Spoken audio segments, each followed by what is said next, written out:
It's that time again, folks, down here at Navigation Studios. Welcome to the Red Pill Phone Tap. I am Wesley, and I'm joined by Anthony in the house. Anthony. We've got a big show lined up for our listeners today. I'm excited about it. You and I talked about this last week, that we always leave the show with some sort of weird paranoia that, we got on a tangent, we got off topic, right? And we're still in the state right now because we just started this show. We're still in the state where we go back and listen so we can try to make this, better for you guys. And every week we get done and we're like, you know what? That was okay. Yeah. All right. That was okay.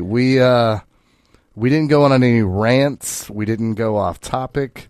So I think we can start to feel pretty confident that this show is pretty good. All right. The show's pretty good. It's all right. Yeah. All right. I mean, it's just, what do y'all think out there? All right. That feels good. Yeah. That feels good. All right. Let's jump right into this. Don't overdo guys, it. thank Don't you. overdo Thank it. you. Man, thank you, All guys. Thank you. We appreciate it. Let's go right into it, Anthony. We've got a pretty good topic this week because, hey, you and I are not above seeing positivity out in the world today, right? I mean, when something positive happens, you and I want to celebrate it. I look for positivity, actually. Yeah. So. Yeah. Anthony, I'm starting to think that Hollywood is wising up on these woke movies. Now, Anthony, let's kind of preface this real quick. You and I talk about this a lot.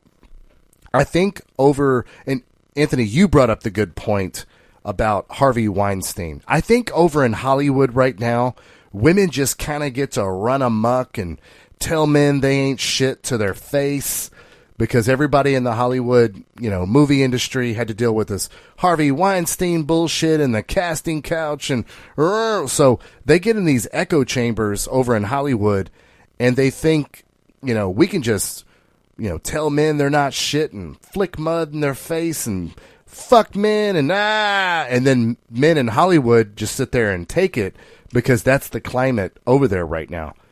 The rest of the world ain't like that, motherfuckers. Yo, the Me Too movement in particular was the platform where they was able to take off with that. And, man, we didn't talk about this, but I saw, I don't know if you saw the Cuba Gooding Jr. No. Man. So Cuba Gooding Jr. Got Me Too'd. What? Yes. He was at a bar, and he was drinking with this girl, and they started to make out in the lounge. And then later on, they kind of separated or went to another place in the bar, and I think he was with another chick. Wait, I saw this is there's a video of this, right? Yes, it's video evidence. I have seen this. And so the chick was like, she got assaulted by Cuba Gooding because he physically assaulted her is what her claim was. So he was like, nah, bitch, what I remember is that we were drunk and we were making out. I didn't fucking assault you, right?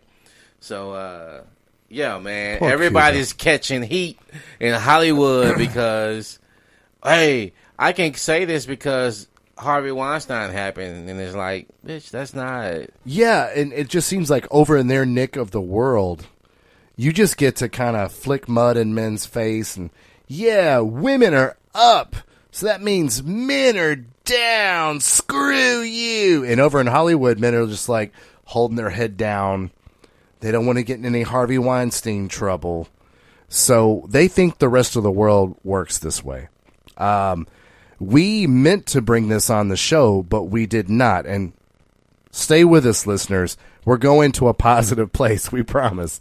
But we meant to bring on the show how the Charlie's Angels movie failed.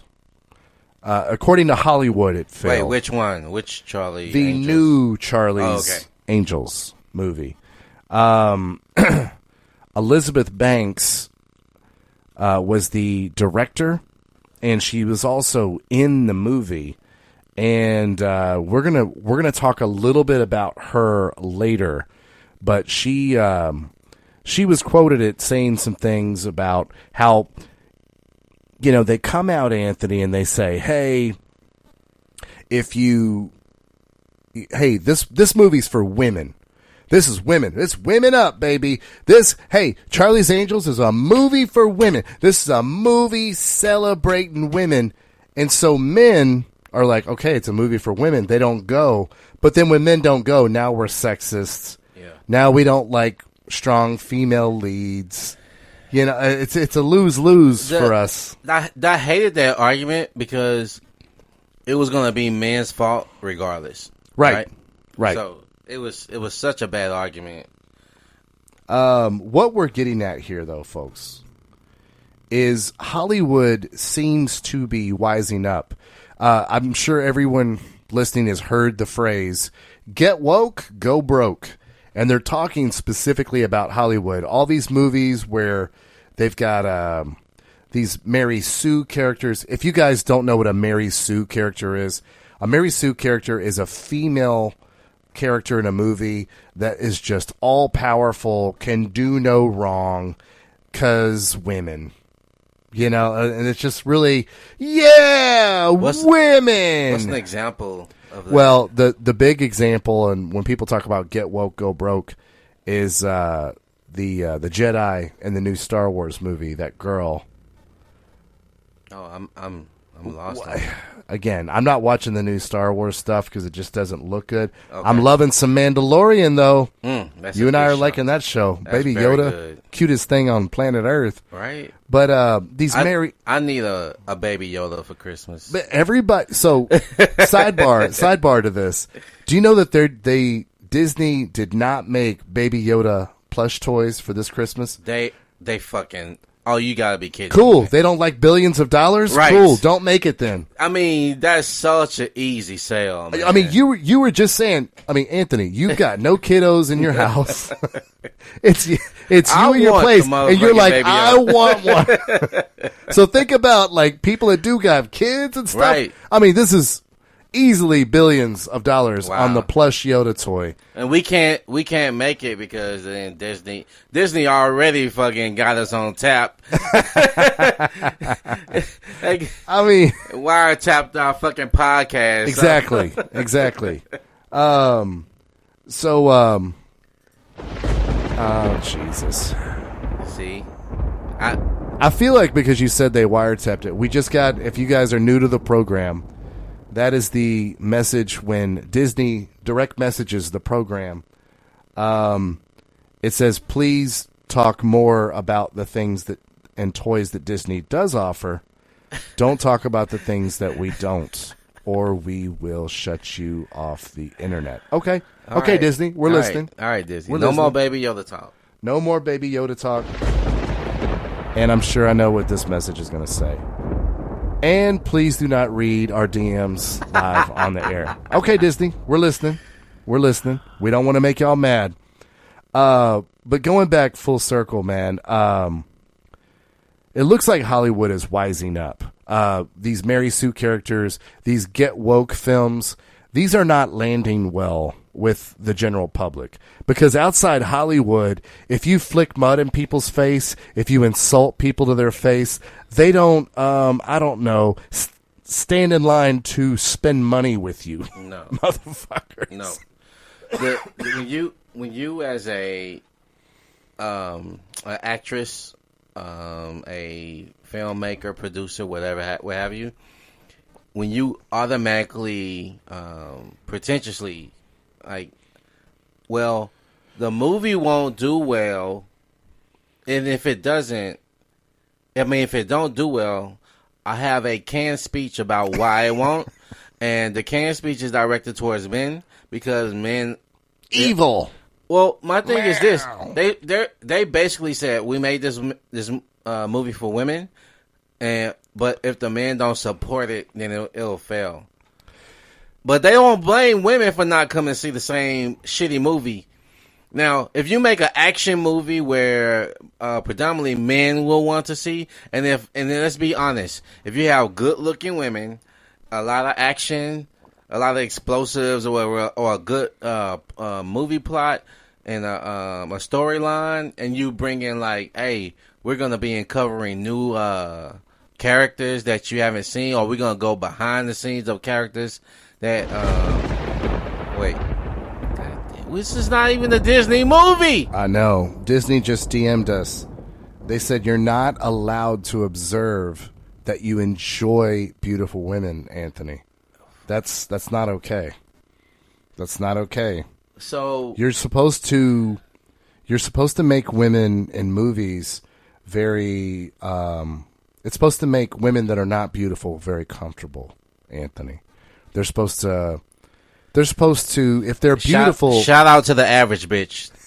If they're beautiful, you're supposed to make women that are not beautiful feel comfortable. She has beautiful brains. Get the fuck out of here. That's a thing, though, in modern 2019, right? Yeah. It's modern times. You're really not allowed to just be like, I love beautiful women. I can't. Because you just point out an action movie with a beautiful woman in it. Yeah, it's an easy formula. Let's talk about those movies that have beautiful women. Well, you know what? Let's hold up because we haven't gotten to the main point. No. Because you and I talked about this a lot in the pre-show, and let's kind of break right into it. So Hollywood is wising up with the get woke, go broke type stuff. There's a new Ghostbusters movie preview released this week. Oh, it looked good. I liked it. It looked good. Yeah. My wife saw it and she's like, well, hold on. I'd like to see that. Yeah. What we're referring to here is there was a recent Ghostbusters movie, all-female cast. And boy, it was zany. All-female Ghostbusters with queef jokes.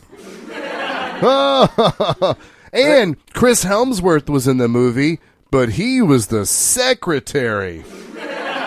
You know what, man? I remember trying to watch this movie. Oh, I'm sorry. Okay, so Anthony, I want to let you get to this. I was going to say, most of us saw the preview and we're like, dude, I'm not watching that. That's fucking stupid. Yeah. That looks terrible. I'm not going to waste my time watching that. You tried to watch it, Anthony. I tried. And because I love Ghostbusters. I do too.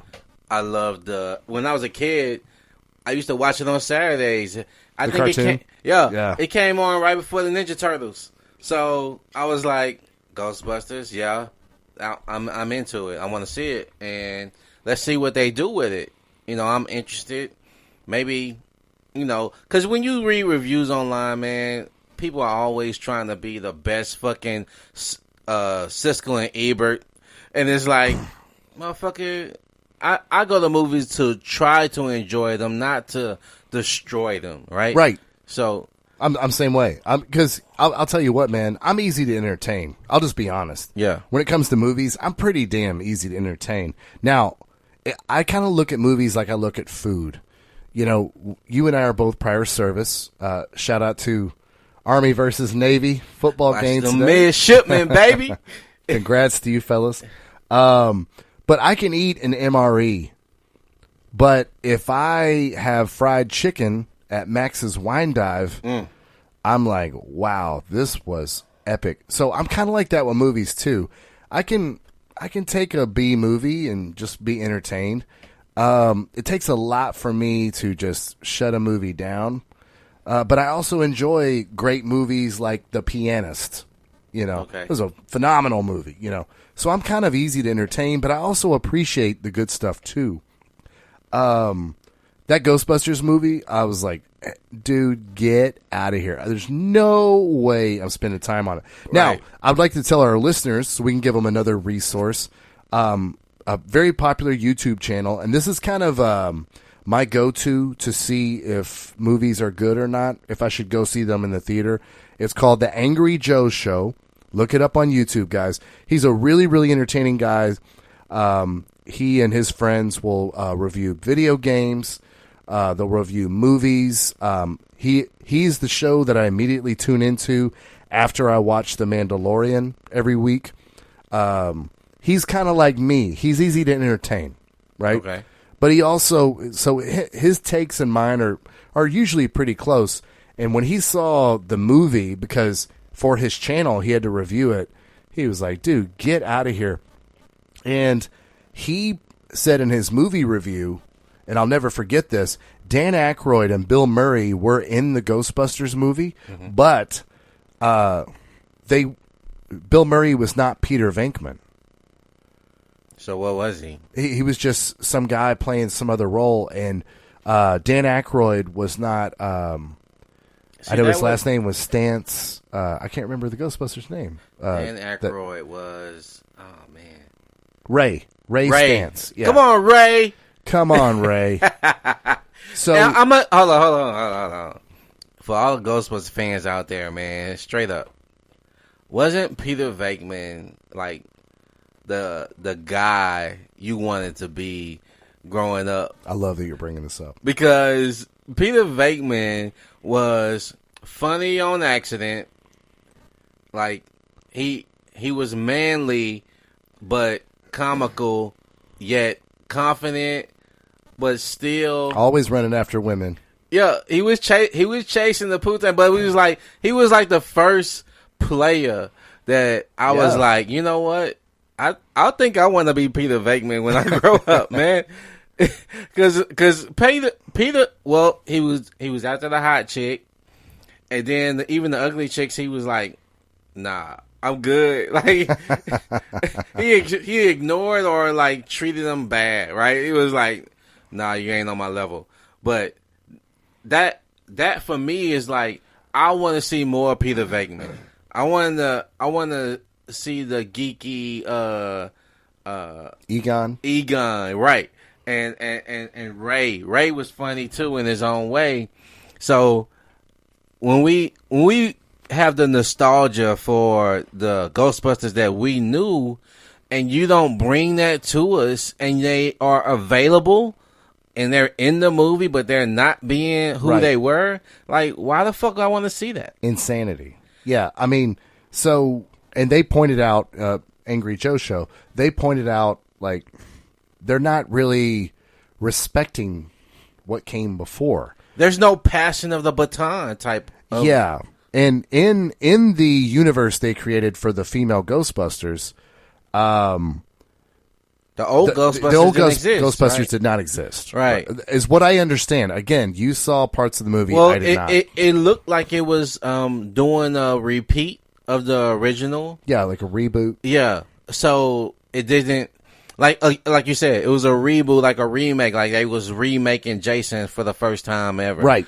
So it has some familiarities to it, but it wasn't exactly that. But then when you're trying to kind of compare, because all you can do really is compare it at this point, because you're like, okay, they got their first ghost, right? And then you got the team trying to put the team together and all that probably don't match. These guys don't match together, so how you gonna build a team? But when they start, the way they did it was almost like rushed. Like I said, it was the storyline that we already knew what was there. They kind of rushed it, and they didn't really make it, flow like it made sense. It was kind of like, yo, we're gonna get together because I said so, and especially they brought somebody that had nothing to do with their team. And like Leslie Jones, they brought her in like kind of like a afterthought type of thing. Like, oh, you're black. There was a black guy, so yeah, bring you too. And it was like, this is so fucking weird. And Leslie Jones in the previews to me looked like someone that was just going to yell their punchlines up. And Leslie Jones is so irritating to me, man. She's a I'm funny because I'm loud type of comic, and it's like, no.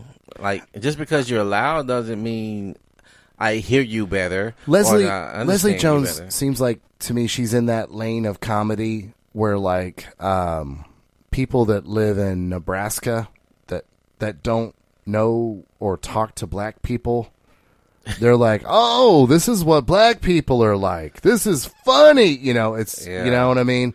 Well, black people are zany. She plays to the stereotypes. Yeah, I'm not against Leslie Jones. I think that her Game of Jones stuff with the Game of Thrones. Oh, she was funny in I that. thought that was funny. Yeah, She was funny in that, but she's not really a funny comedian. right. She does some good skit stuff. Right. Yeah. And that's where I understand too, like, know your role, stay in your lane, right? Because not everybody can ad lib on the go. I know some movies have like some characters the director is like, "Hey, just do your thing." Well, okay. So I don't know if you know this, but because I've watched all the reactions to the new Ghostbuster trailer, which we'll get to in a sec, I know that the director for Ghostbusters did a lot of ad-libbing on the set. They were just kind of like, hey, here's the scenario. This is what we need to have happen in this scene, but just kind of, like you said, just kind of go with it. Yeah. It obviously didn't work for them because the movie did not do well. However, as we look out on the bright horizon, Anthony, Hollywood is wising up. They're learning that, like, you can't just do Ghostbusters and just put some chicks in. One thing before we move on, I want to point out, and this might make me the jerk in this conversation, because it sounds like you were really trying to give this movie a chance. Like, yeah, I did. You're like, man, it seems literally. like the story just couldn't come together. Here's where I stopped could, watching it. By the way, I couldn't finish the movie. yeah, that's what you're saying. Yeah. Here's the big thing that I could never like bring myself to watch the movie because I can't get past this one thing. So if I'm in my house, because we have to think about the concept of this movie, right? If I'm in my house and there's some ghost shit going down, and I'm a dad, I've got my wife, I've got my baby here, I'm like, there's a ghost. Jesus, man, I gotta call somebody. Like, I gotta get a priest, or I gotta get. Oh, whoa, what is this? Ghostbusters? Let me call these motherfuckers. Sounds like they're experts. And then Kristen Wiig and Melissa McCarthy show up and knock on my door. I'm gonna look at them and go, all right. You know, I go to Home Depot to like do all my DIY projects at home. I'm not going to have Kristen Wiig and Melissa McCarthy come in and do something for me. I can't get past that, man. If Egon and Ray and Peter Venkman show up, I'm like, oh, okay.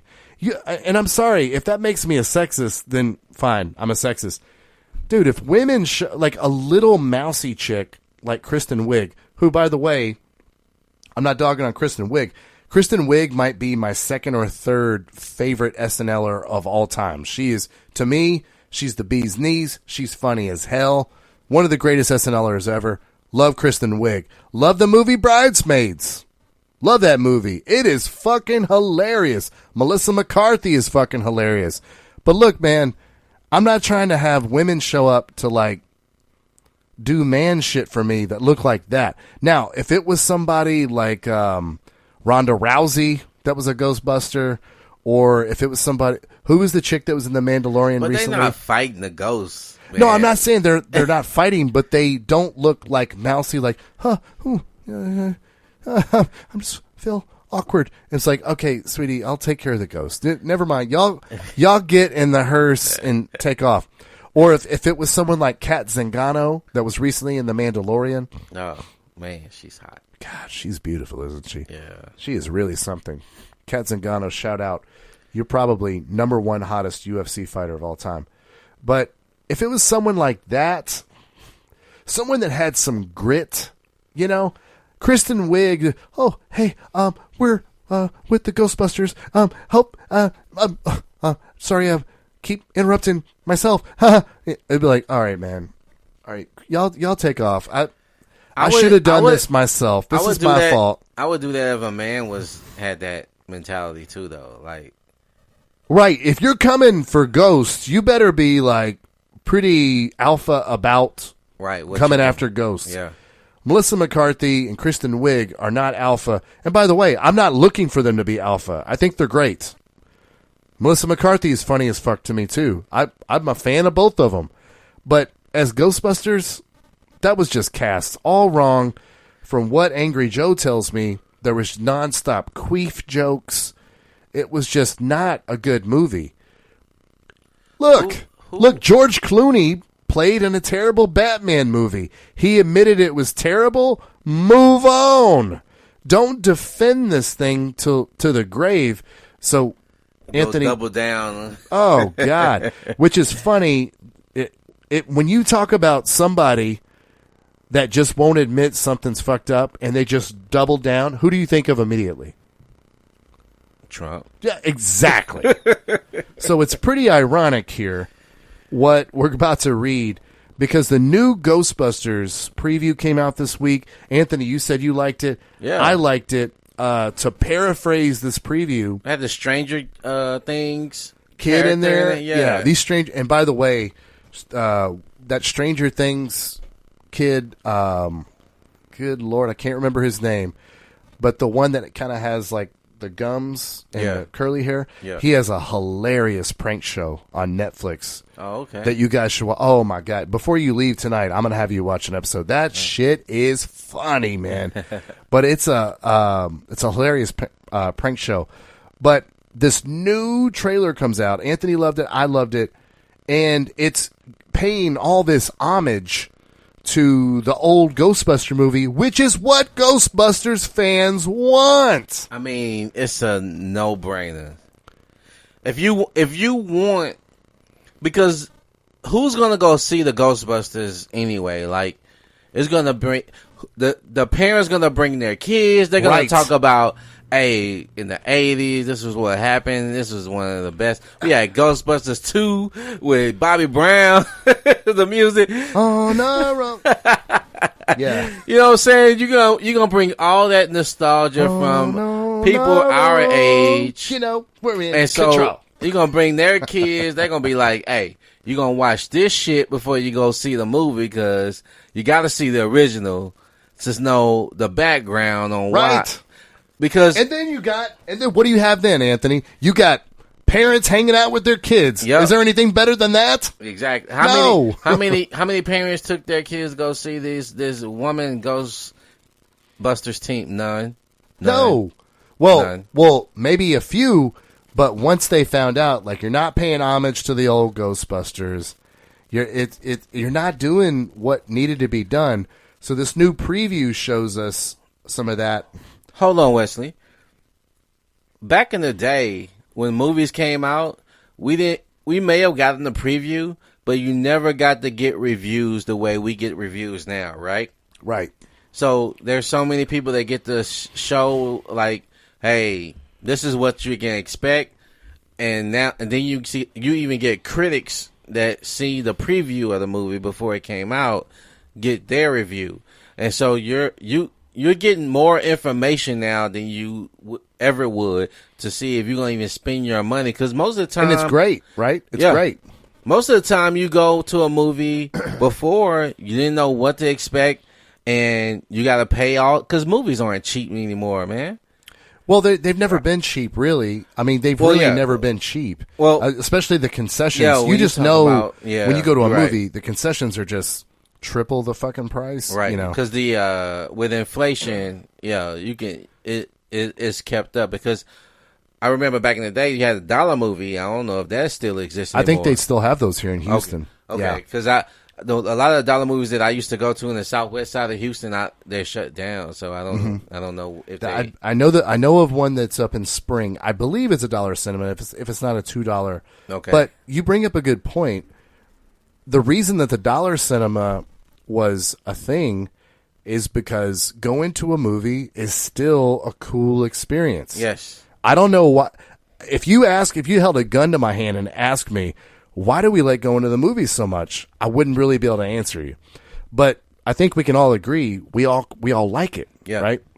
And this Ghostbusters preview was just hitting they were checking all the boxes. Yep. I mean, in the preview you see it looks like Egon Spengler's grandson.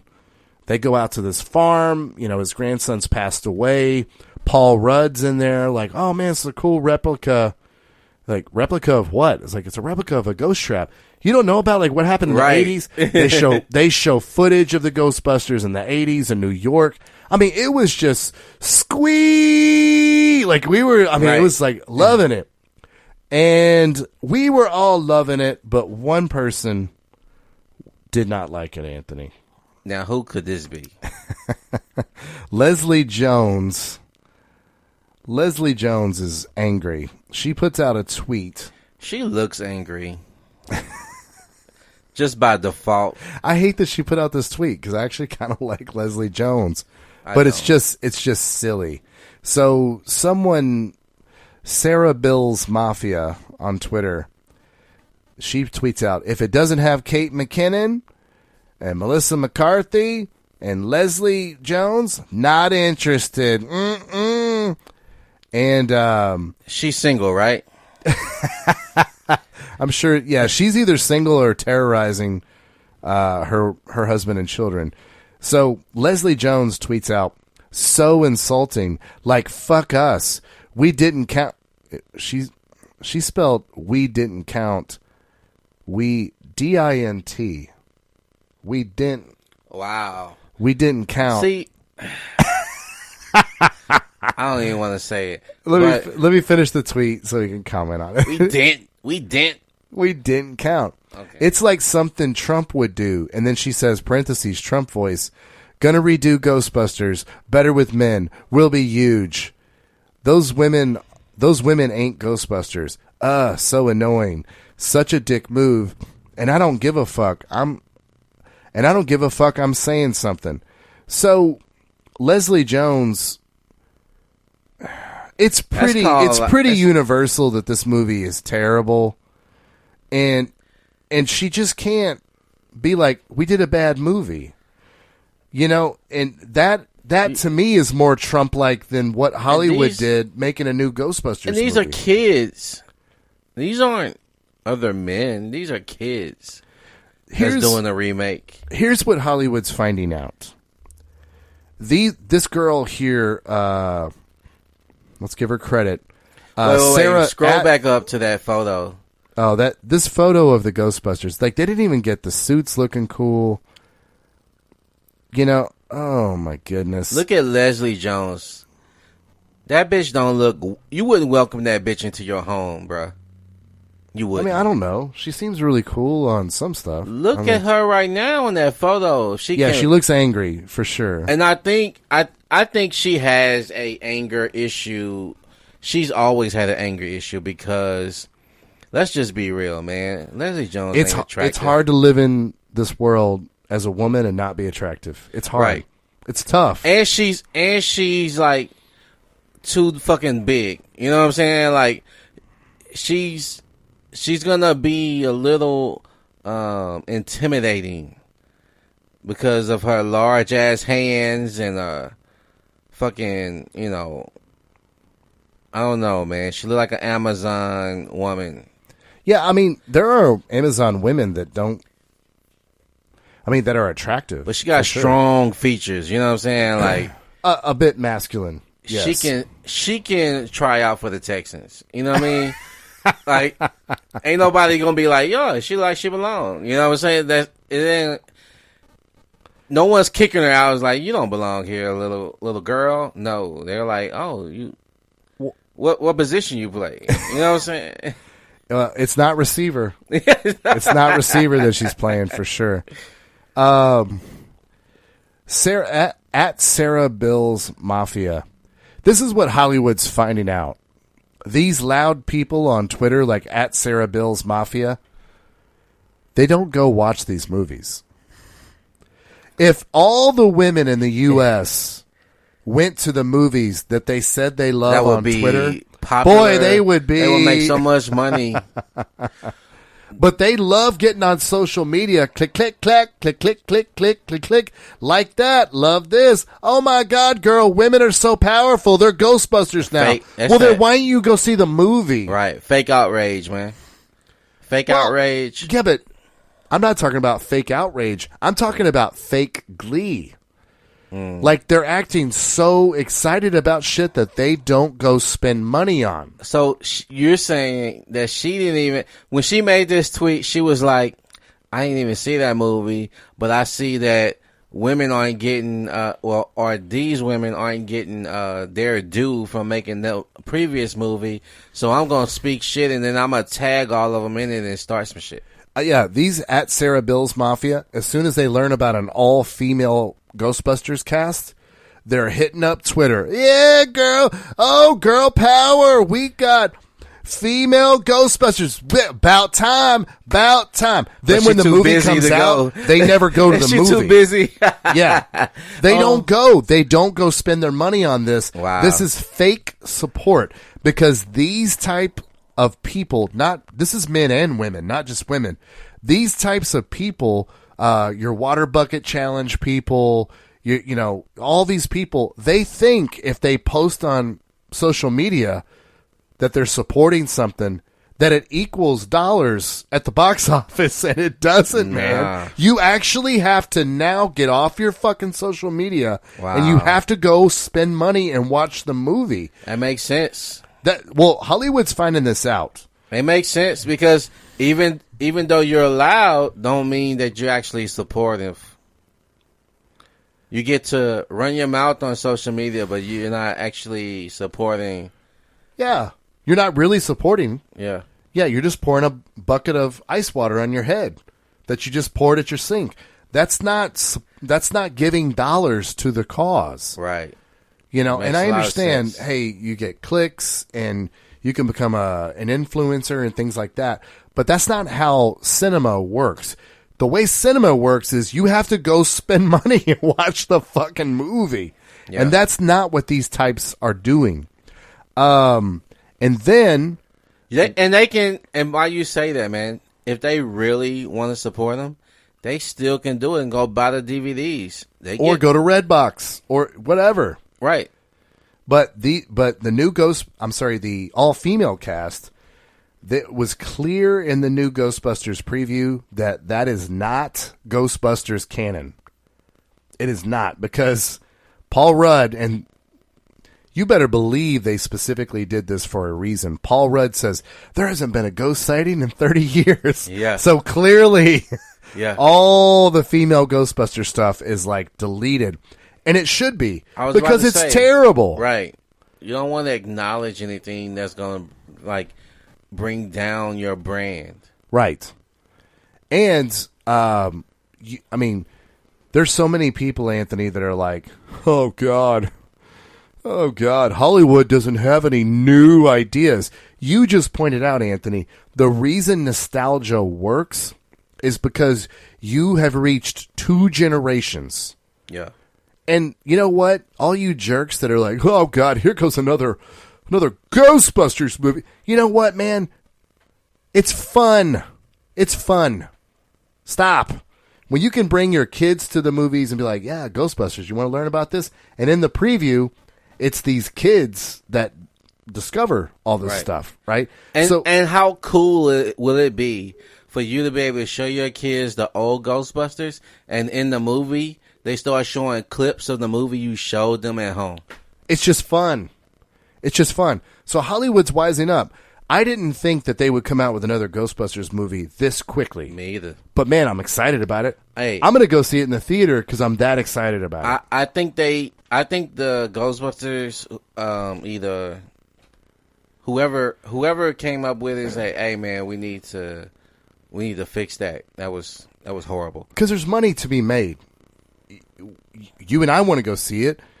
I mean, there's money to be made if you do the things right. And Leslie Jones, I'm not against you, but I'm just saying sometimes you got to take an your L. L. Yep. Yeah, I mean, Learn how to take your L. Move on. It sucked. You sucked. The entire movie sucked. I couldn't even finish watching it. So it wasn't because I hate movies or I hate women in movies. It has nothing to do with it. The fucking storyline sucked. The way you remade the movie sucked, and it didn't flow easily. You tried too hard. They had Chris Helmsworth as the secretary, so they had to now make they wanted to flip everything on his head and make it funny, that a man is a secretary. What was the name of the Chris Helmsworth? No. In real life, in the original, does a motherfucker like that ever? Hell no. Come on. Never works as a secretary. This fucking big old giant statuesque dude that played Thor in a movie, but they had to kind of like flick a little mud in men's face. Yeah, it's okay for a man to be in this movie, but he's gonna be the secretary. It just stinks of that kind of attitude, I don't know. I'm done with them bitches. Yeah, honestly. But here is our bright. So we had some pretty good previews recently. The Ghostbusters preview, which we're excited about. We talked about last week the Black Widow trailer that we're excited about. That's going to be the shit. Man, that Black Widow as a character in all those Avengers movies is great. Scarlett Johansson, I just watched... You can stop right there. Scarlett Johansson. Yeah, I mean, I just recently watched Iron Man 2 again, and that's when Scarlett Johansson is introduced as Black Widow. Man, she's fucking terrific. She's just really, really good in that role. She kills that role, man. But what is our favorite female movie comic book character, Anthony? Wonder Woman. Wonder Woman. Yes, sir. And we have, this is the good news that we teased in the beginning of this podcast. Gal Gadot. Delicious. Boy, she is gorgeous, but it's also, there's something else about her. There's a lot of gorgeous women in Hollywood, Anthony. Oh, yeah. But there's something else about her, and I don't know if you could have cast Wonder Woman better. This is kind of like in Avengers Endgame where Doctor Strange goes into the future looking at all the possibilities. Yeah. Of all the possibilities of casting Wonder Woman, you could not have done better than this. And what we're about to share with you guys is an interview where Gal Gadot, and we're going to set this up for you. Gal Gadot is in this it's an interview from Entertainment Tonight online. She is there with the director of the movie who did a phenomenal job on the first Wonder Woman movie, Patty Jenkins, female director. They brought her back for the second one, even though the preview. Good call. Even though the preview of the new Wonder Woman movie, I didn't think was a great preview. I thought it was good. I didn't think it was great. There were some question marks where I was like, oh, how are they going to make that work? That's weird. But and I'll let you guys watch it. But knowing that they brought back Patty Jenkins, knowing that Gal Gadot is back, I'm like, of course I'm going to go see this because I have all the confidence in the world in this duo. Yeah. Entertainment Tonight is doing an interview with Gal Gadot that we're going to play for you. And you can already tell that she's going to that, yeah, so you're playing Wonder Woman for the second time and very powerful woman role, and you've got 2 daughters. And before she can even get to the question, Gal Gadot shuts her down. Again, Anthony, Hollywood's getting smart. They're realizing you can't just shit on men and put a middle finger in their face and expect them to come watch the movie. Well, it's almost as if you can tell a manager who never been a manager before, right? So they get some newfound power and they don't know how to handle it, right? Anthony, that is such a good. I've already got notes of in my stuff about that. By the way, Okay. So we'll visit that more too. Okay. But it's crazy how you and I have the same thought when Yeah, it comes to that.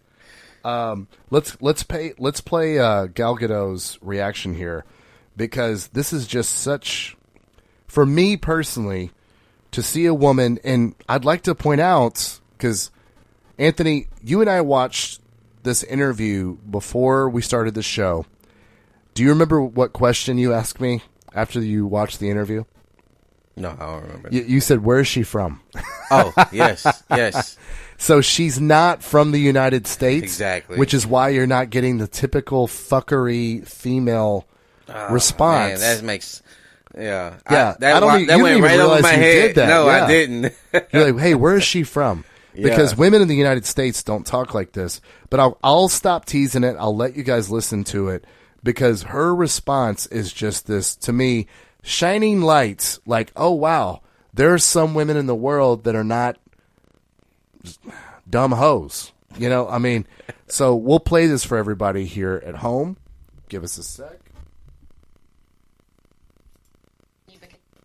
Here you are suiting up for the second time in this iconic role, and you're a mom of two daughters. Yeah, that too, for sure. I'm sure. But I gotta tell you, it's not just for the girls. It is for the girls, but we can't reach the place where we're gonna stop talking about female, men, women empowerment, feminism, and all that, before we work on both, female and male. Like, we can't just empower women only by focusing on women. We also need to educate the boys and the men. So, a young boy that goes to see in the cinema this amazing woman that does those amazing things, that he can believe a woman could do that. Right. You know what I mean? Absolutely. So it goes both ways. So, what I love about her Wow. answer is that she doesn't alienate herself, even because Wonder Woman is about women empowerment, right? Like, these women come together and become this great fucking collection of, I mean, she's the leader, but there's other women involved, and they are a formidable army of women. So even though you got that aspect of it, she's like, wait. Don't alienate men just So good. because we're talking about what women can do. We're just showing that a woman can do whatever it is that they're going to portray that women can do, right? So it's refreshing to see her pretty much train someone else that's trying to go in that direction. When they talk about toxic masculinity, that's toxic female Femininity, for sure. right? So it becomes a balance when you're having someone. Well, I'll say this: it becomes very refreshing to see that a balance is being restored, where it's not always men aren't your enemy just because they're not being portrayed in the spotlight in this particular film. Yeah. And that's the thing, Anthony. For women to be up, men don't have to be down. Yeah. And see, the thing about, Gal Gadot is a different gal. When you hear that interview, you're immediately like, okay, now I understand why this was perfectly cast. Because this is her truth. Right. This is not because the Hollywood scene is very kiss assy, Incestual, for right? sure. Like yeah. they want to circle jerk each other. So when she's trying to, facilitate that type of conversation, she cuts it off and cuts it short. It's like, no, that's not how. We're not gonna do that. And what I loved about the the producer of the movie, she was like, she wants to make a masterpiece. So in making a masterpiece, you gotta have the a great actor, actress for the character of who that character is. And I don't know how many, tryouts or, auditions people have gone through who were being auditioned for that role, but sometimes you can see the character like right there develop in front of your eyes. Like, I can't see anybody else being Tony Stark, right? No. So they had to kill him off, right? Because you can't just replace him. Right. How many different Spider-Mans we seen, right? So, no one's like taking that role and ran away with it. Just like Hugh Jackman and Wolverine. Yeah. How many different Batmans you seen though? You know what I mean? Like you can't, like right now, Superman is almost in that moment where you can't replace Henry Cavill. Henry Cavill, right? You almost can't replace him with someone different because he took that role and like dominated to where he's like, that's the only Superman. And he looks like you would think Superman looks. Correct. I tell you what, because you were talking about Superman, talking about DC. The entire DC comic book movie universe is on Gal Gadot's shoulders because this is the only clear big box office hit standalone by itself. So, I mean, the whole DC universe is on her shoulders, but Man of Steel didn't take off? Man of Steel did okay, but Henry Cavill has said that he will not be returning for the Superman role. Right. But we know things change. Right. Money. Exactly. I mean, I don't think they were expecting, because when Ben Affleck stepped out of the Batman role very publicly, nobody was like, oh, come on, Ben. We were all saying, all right, this is fine. Right. But Henry Cavill, there's a lot of us. It sounds like you as well. I know I'm like this. I'm like, dude, this. Come on, man. One more. Look, you made some bad movies. It doesn't mean Henry Cavill's not a great Superman. Right. Come on, man. But this actress, man, Gal Gadot, I mean, the perfect cast. I mean, hearing that is a breath of fresh air, man. It really, really is. But we teased this earlier. We didn't talk about Charlie's Angels, the new Charlie's Angels failing at the box office. And it failed. And I'm bringing this up now. Elizabeth Banks was the director of the new Charlie's Angels movie. And this is typical female shit. She's like, yeah, men don't see us as, good action stars. And then people point out the Wonder Woman movie. And this is what she quotes on IndieWire.com. They'll go see a comic book movie with Wonder Woman and Captain Marvel because that's a male genre. So even though those are That's movies, bullshit. I know. So even though those movies are about women, they put them in the context of feeding the larger comic book world. So it's all about, yes, you're watching a Wonder Woman movie, but we're setting up 3 other characters, or we're setting up Justice League.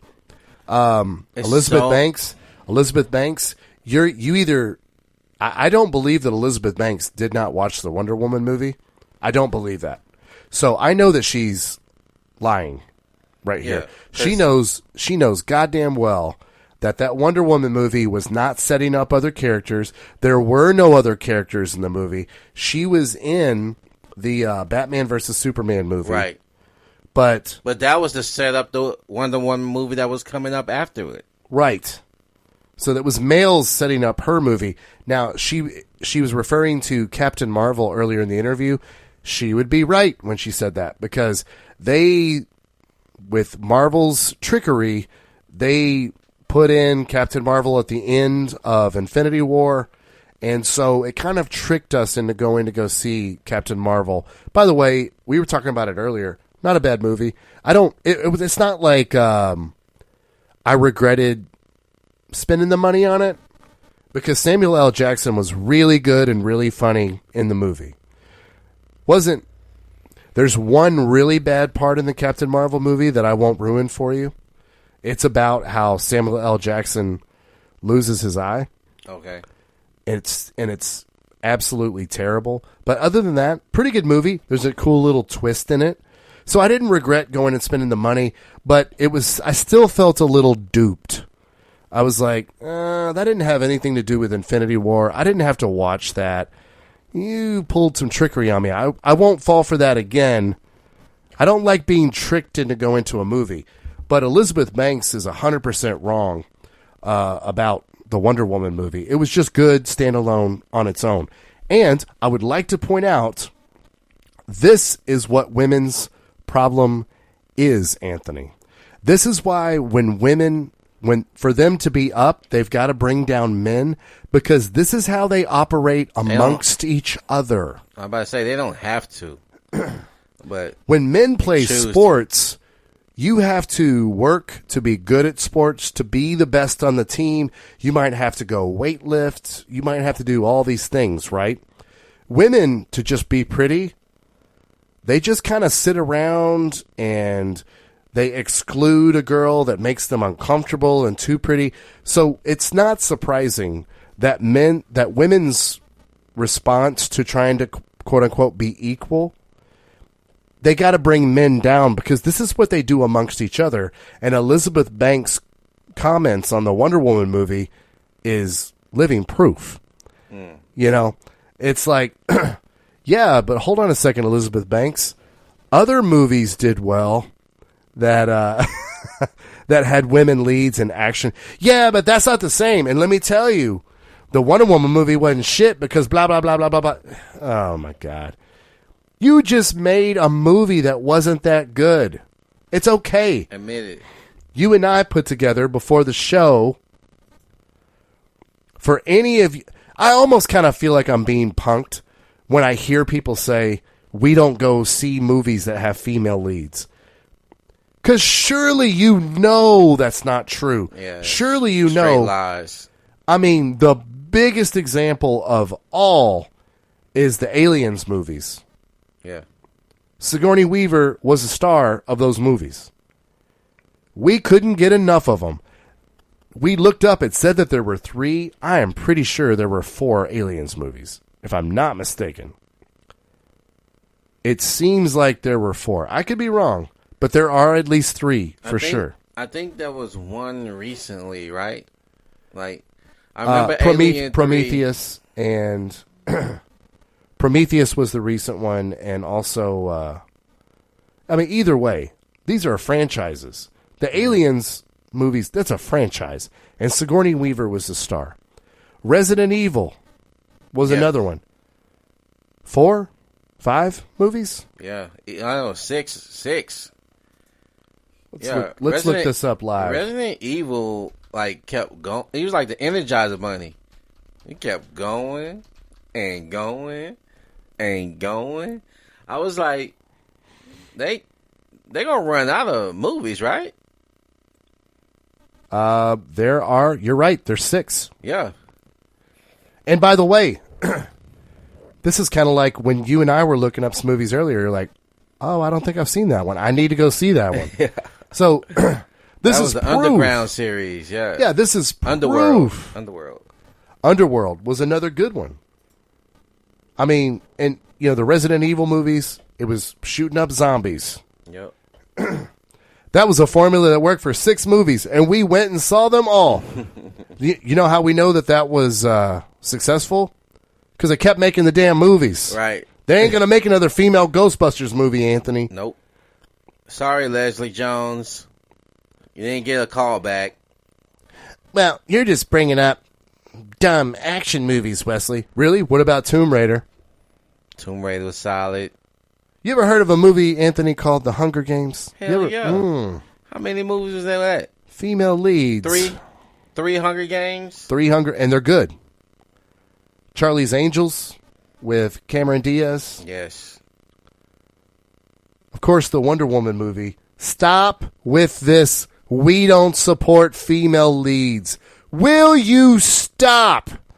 But you know what you do have to do? Well, you have to make good movies. This it. ain't like your living room with your husband where you can just guilt and shame this motherfucker Right. into doing whatever the fuck you want to do. You actually have to do, in the real world, ladies, you actually have to do good shit. This ain't like your cafeteria lunch table back in high school where you can just be like, you know what? Lately, Sarah's been like cocky, right? Yeah, I know. We're just not going to talk to Sarah anymore. And we're what gives? And I don't know Elizabeth Banks that well, but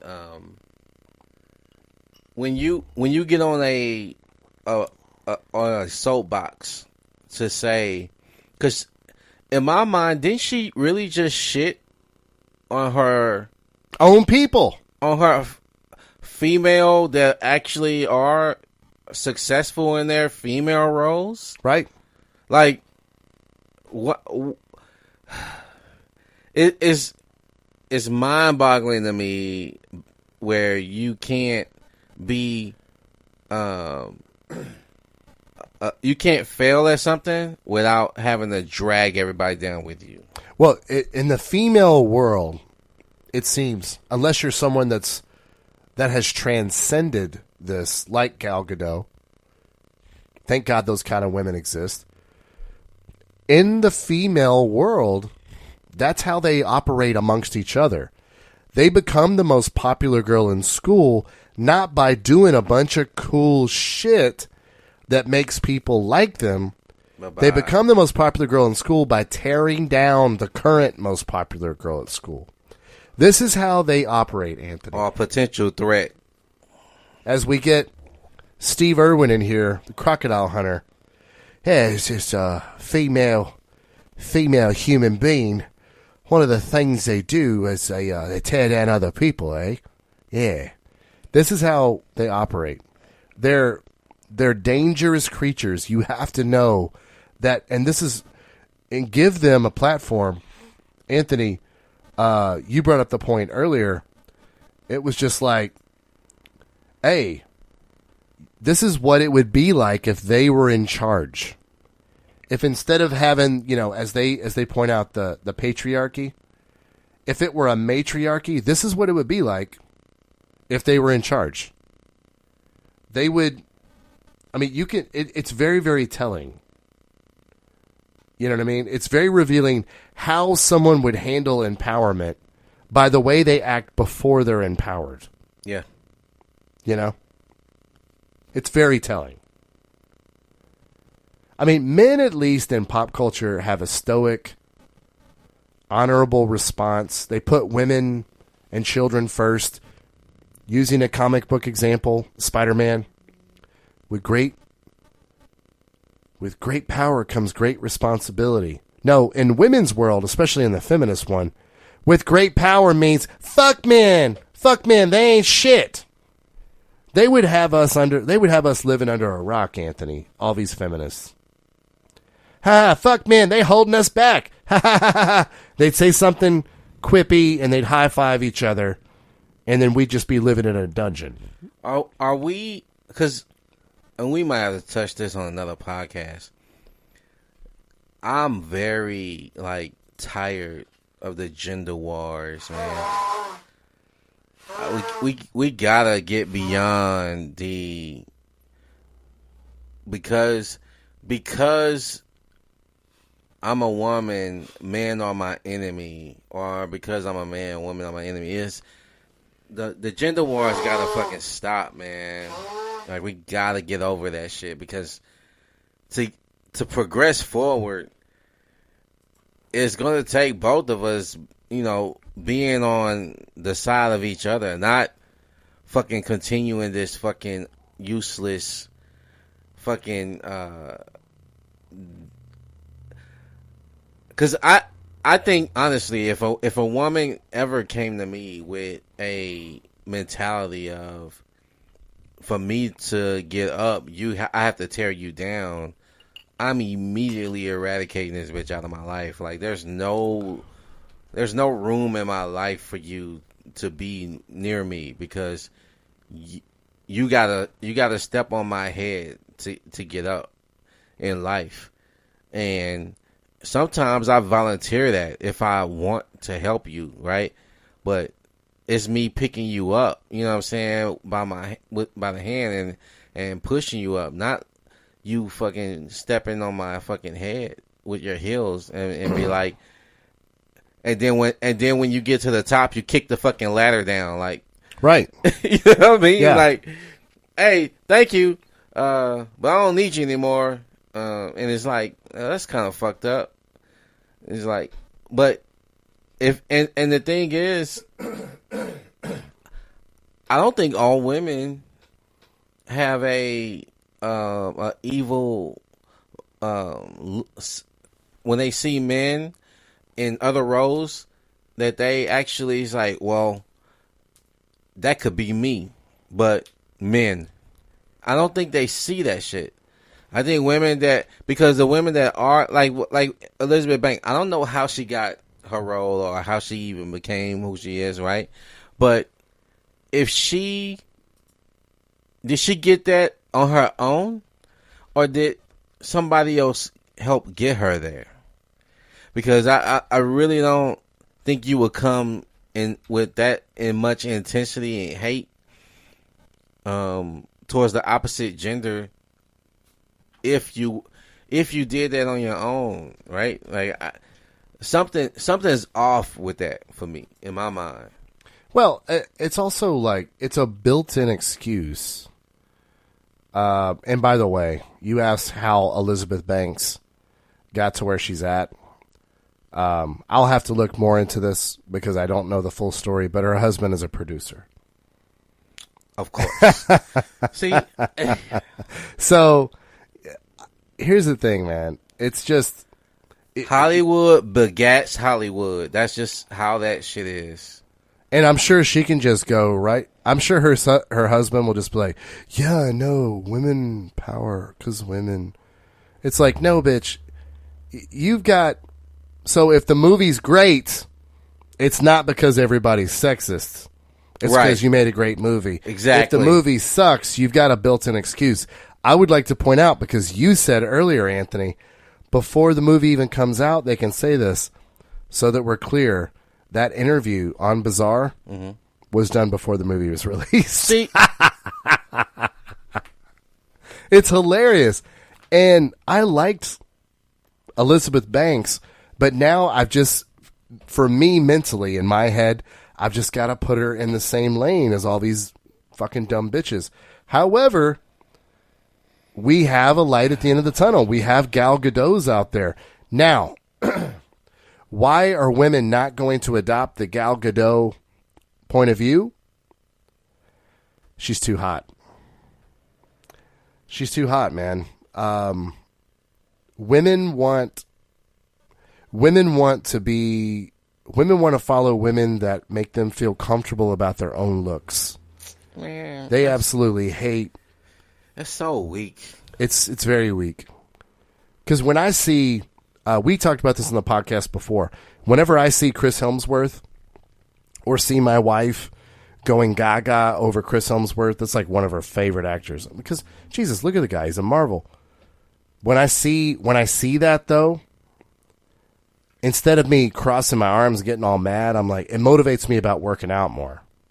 You know, that's what I want to do. I'm like, man, I got to get after it. You know, and it also makes me look at Chris Hemsworth. I don't look at Chris Hemsworth and cross my arms and get all butthurt. I look at him and I'm like, man, I can't. How many hours does this motherfucker work out in the gym? I was reading a magazine article one time. You mentioned Hugh Jackman as Wolverine. Mm-hmm. The amount of weight that guy puts up on his deadlifts is wow. And the reason I'm more impressed because Hugh Jackman is a big guy, so it Well, takes, he's also short though, isn't he? no, is he's he? like 6'4". That's Oh, why, is he? Oh, my bad. Yeah. I think I'm in this lane where I just think all actors are short for some reason. No, well because Because of Tom Cruise, I the think. the reason I remember Hugh Jackson being tall because Wolverine character is short. Right, because Wolverine in the comics is 5'6". Yeah, he's short, like 5. Yeah, I think that's right. Yeah, I think he might even be shorter, man. Maybe. Well, and that's why his name is Wolverine. Right. Right. That's why it makes Low to sense. the ground.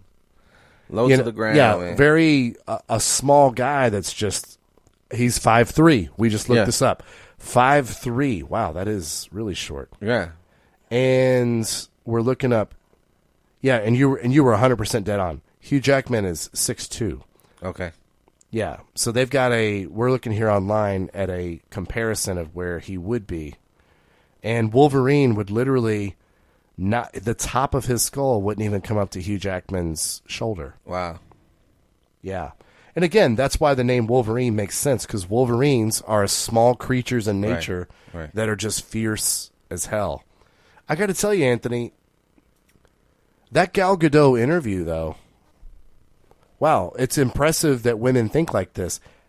I'd like to point out, the flip side of it is... Not all women. Exactly.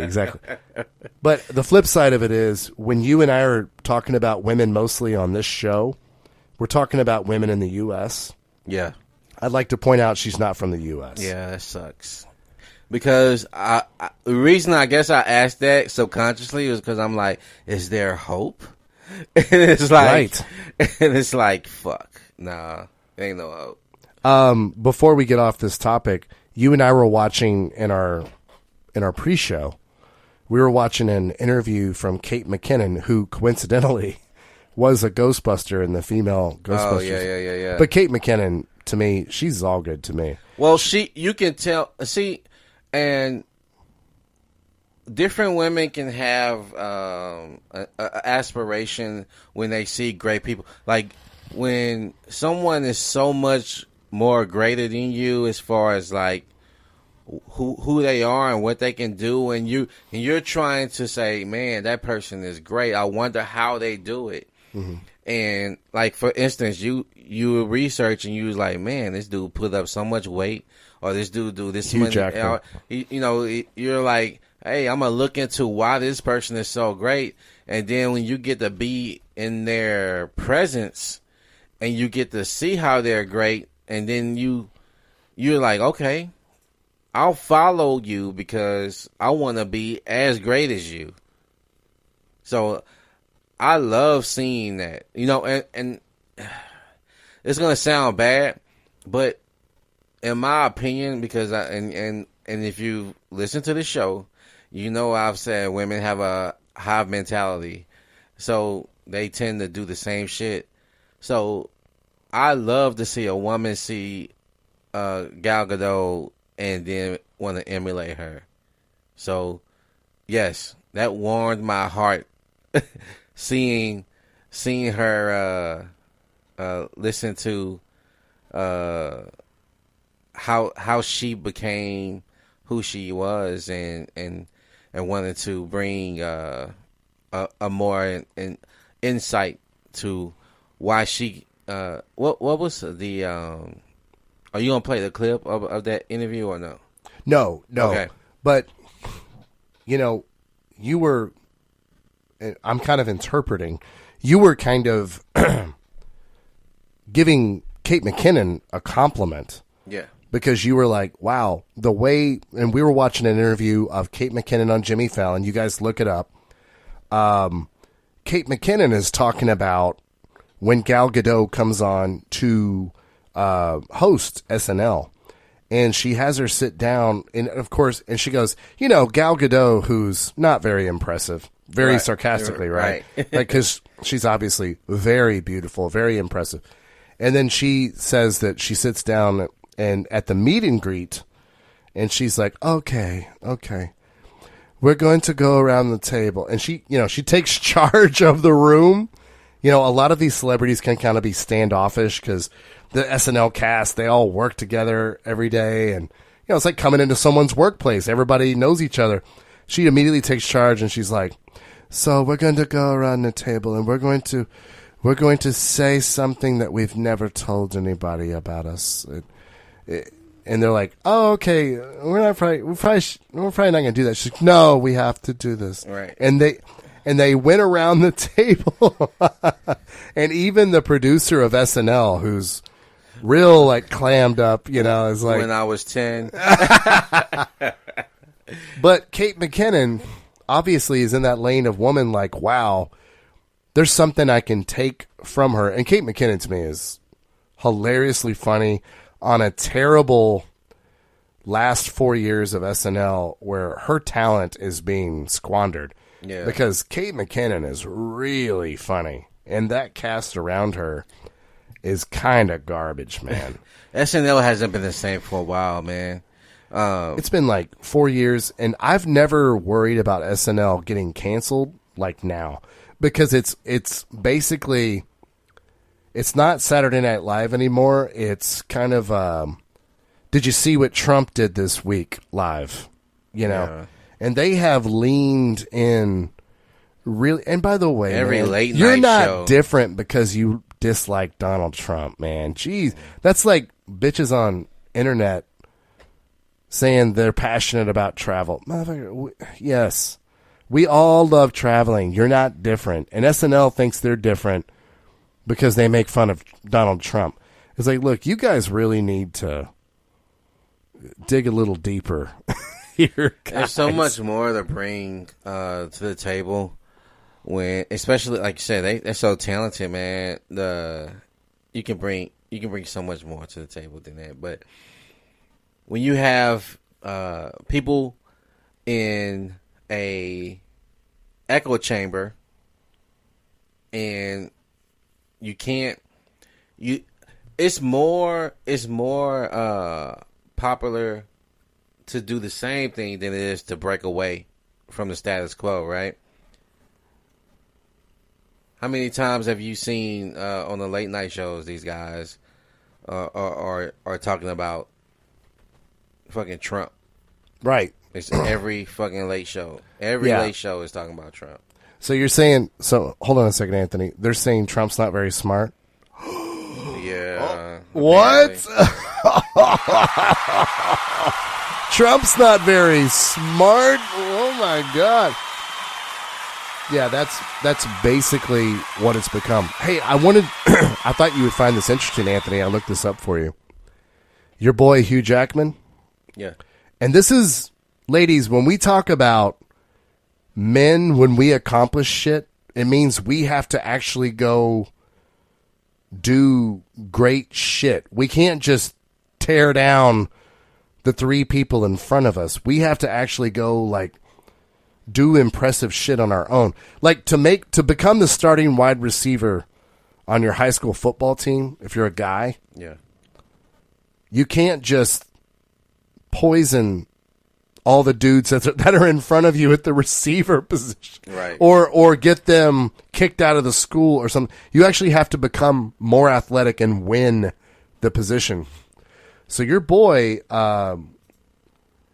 Hugh Jackman has joined the 1,000-pound club.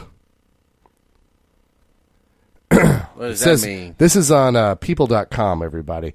Move over Incredible Hulk. Hugh Jackman proved that he is a real-life superhero by lifting an impressive 1,000 pounds in one routine on Saturday. The X-Men star showed a video on Instagram that showed him deadlifting 410 pounds, accompanied by the cheers of observers in the gym. The deadlift that brought me to the 1,000-pound club, he captioned, and there's a video here if you guys want to check it out. The Emmy, Tony, and Golden Globe winner achieved the feat by doing a 355-pound squat, followed by a 235-pound bench press, and finally the impressive deadlift of course, 410 pounds, all between 8 a.m. and 11 a.m. And did we mention he's 46 years old? Wow. Okay, yeah. Yeah, brother. That's what it takes to be a big, strong man. You can't skip that. No. This is not, ladies, you don't understand. That is hours and hours and hours and hours and hours and hours and more hours in the gym. With women, you're just born pretty. And to be the prettiest girl in school, what do you do to be more pretty? Anthony. You have to just eliminate the prettier girls. And that's why the feminist movement is so sideways and why they have to Shit, bring you ain't men down to be equal. They can't just become empowered. I mean, women ain't even gotta be pretty anymore. You just gotta Be loud. Shame somebody to accept your average ass. Like, you gonna accept me in my purple hair and my fucking loose clothing that looks like I'm wearing old pajamas and my attitude, and you're gonna be happy. And if you don't want me, you're afraid of commitment. Yeah, that mythology, men are afraid of commitment. We was watching a video, man, and I heard somebody make a comment about there are men feminists. Like, what the fuck? Oh, well, we know why. That is their mating strategy, brother. They're not doing it because I just saw women getting mistreated. I'll believe male feminists if they live in the Middle East, where women don't get to choose what the hell they're allowed to wear. Or if a woman cheats on her husband in the Middle East in certain places. These aren't men feminists. These are men trying to get laid. Right. This is not hard, ladies. You're not gonna find any genuine male feminists out there. I promise you. Well, this is a great segue into our next segment, Anthony. I'm pretty excited about this segment, actually. You're talking about men having a strategy on how to get laid. Yeah. Anthony, we went into this a little bit last week, and we talked about, when we were prepping for the show this week, about how good that segment was that you brought about dating. Yeah. And you had some real specifics. I like when we can give something to the listeners. So, this next segment, ladies and gentlemen, this is going to be Wesley and Anthony break down Dating 101. All right. Anthony, Dating 101. Now, where we're going to start is we're not going to do any pickup artist stuff in this segment. We can touch that later, if that's what the listeners want. But we are going to talk about from the point that you've got the number, or this could also be you just matched on Tinder or Bumble or OkCupid. You now have someone that has showed interest. They've at least given you their contact info. I hate to cut into this segment, but I do need to, because I already heard eyes rolling when I said match on Tinder. Okay, let's go sidebar real quick. And I need men to understand this. And if women understand it too, it would be even better. There is no dating app that's just hookups, or there's higher quality men on this dating app than the other, or higher quality women on Bumble. Tinder's just a hookup, and I'm not on Tinder because I'm not like that. No. Okay. The same single people mostly are on all the dating sites. Now, women are they're super choosy when it comes to this shit. But let me tell you what you can't control, guys and girls. You can't control the people that are near you. Okay? Right. That is it doesn't matter how you meet them, whether it's in a bar, at church, on Tinder, on Bumble, OkCupid. What's the one that really focuses on the oneness? Match.com. Match.com. Yeah. There is no site that is superior to the other. Let me repeat myself so that we're clear. There is no site that is superior to the other. You still have to deal with the people on these damn apps. I don't use Tinder because Tinder's just a hookup. No. And you can hook up, but there's chicks on there that I don't want to hook up. So now what do you do? Now do you but we met on Tinder, so we should just be able to hook up. No, that's called rape, dude. So before we even get started, we'll break into that more later on a different podcast. But I need you to get the meatball shit out of your head. Yeah, well, I don't go on Tinder because I'm a real man. I'm a gentleman, and that's just a hookup app. No, dude. Expose yourself to lots of women. So, Anthony, we're going to break down Dating 101.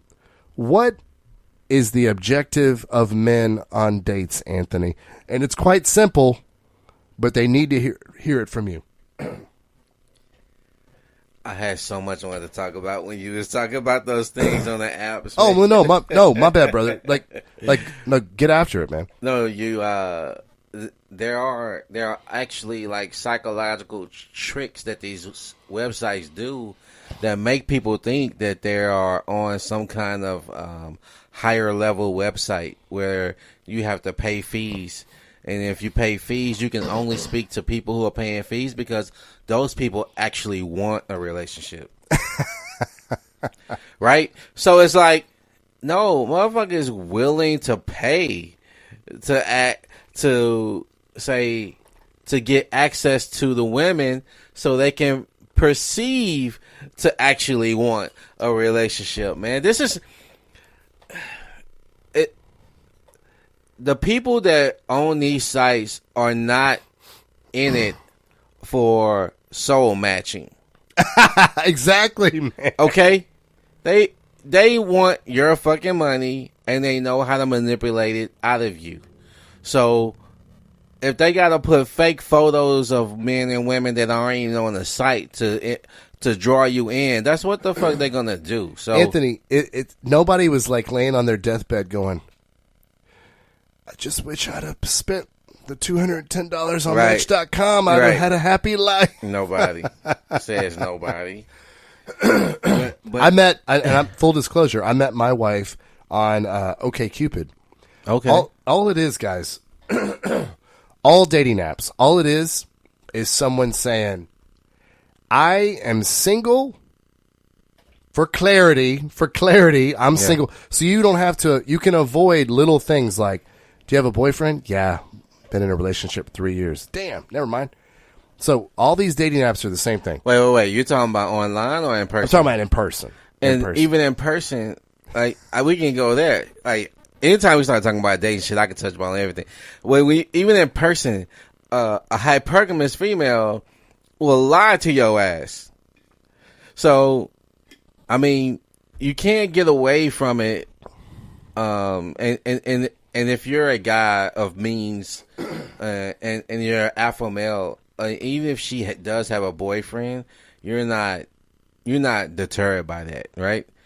And because again, there's something inside of you that says, I'm the alpha, so I'm gonna have her if I want her, right? Right. So you're gonna be deterred by shit like that by having a boyfriend because she could be on the verge of breaking up with this guy because she's giving you play. She's talking to you. And this is just a tip for guys. If she's talking to you, she's interested. Right. So no matter what she says that's the opposite, you got to look at her actions. What is she doing? She's telling you that she has a boyfriend, but she's still talking to you. Case in point, this happened to us tonight. We were at one of our favorite places in the world, Total Wine. Free plug for you, Total Wine. We love you. Mm-hmm. That girl, when we were tasting wine, yeah, for some reason, whether she was trying to talk to you or she was trying to talk to me, she kept making herself available in our space. Yeah, right? I saw that. And there was always a smile on her face. She was adding more to conversation than people that are just kind of shopping would be, right? So I didn't really know which one of us she was interested in, but I definitely something in the Matrix was happening. Yeah. You know what I'm saying? There was something like, well, this is a little off. She just kind of keeps hanging out in this space, you know. And guys, that's right. Now, to Anthony's point, if they have a boyfriend, I don't know what you're going to tell our listeners, Anthony. I am recommending to all of our guys, if she has a boyfriend, get the number, reach out, but as long as she has a boyfriend, do not date her. Exactly. Guys, we are going to hit this hard in this segment. There are a lot of women on this planet. There are so many women on this planet. You do not have to put up with bullshit, okay? Say that again. There are a lot of women on this planet. So many women, in fact, you do not have to put up with a lot of bullshit, guys. That sounds biblical. Like that. Where is that in West Lithuanians or something like that? You do not have to do this. Let's jump right into this, Anthony. Dating 101 with Wesley and Anthony. The first step before you act on the number, you have to let go of oneness. There's not one person for everybody in the world. There's no such thing as soulmates. This is why people get angry.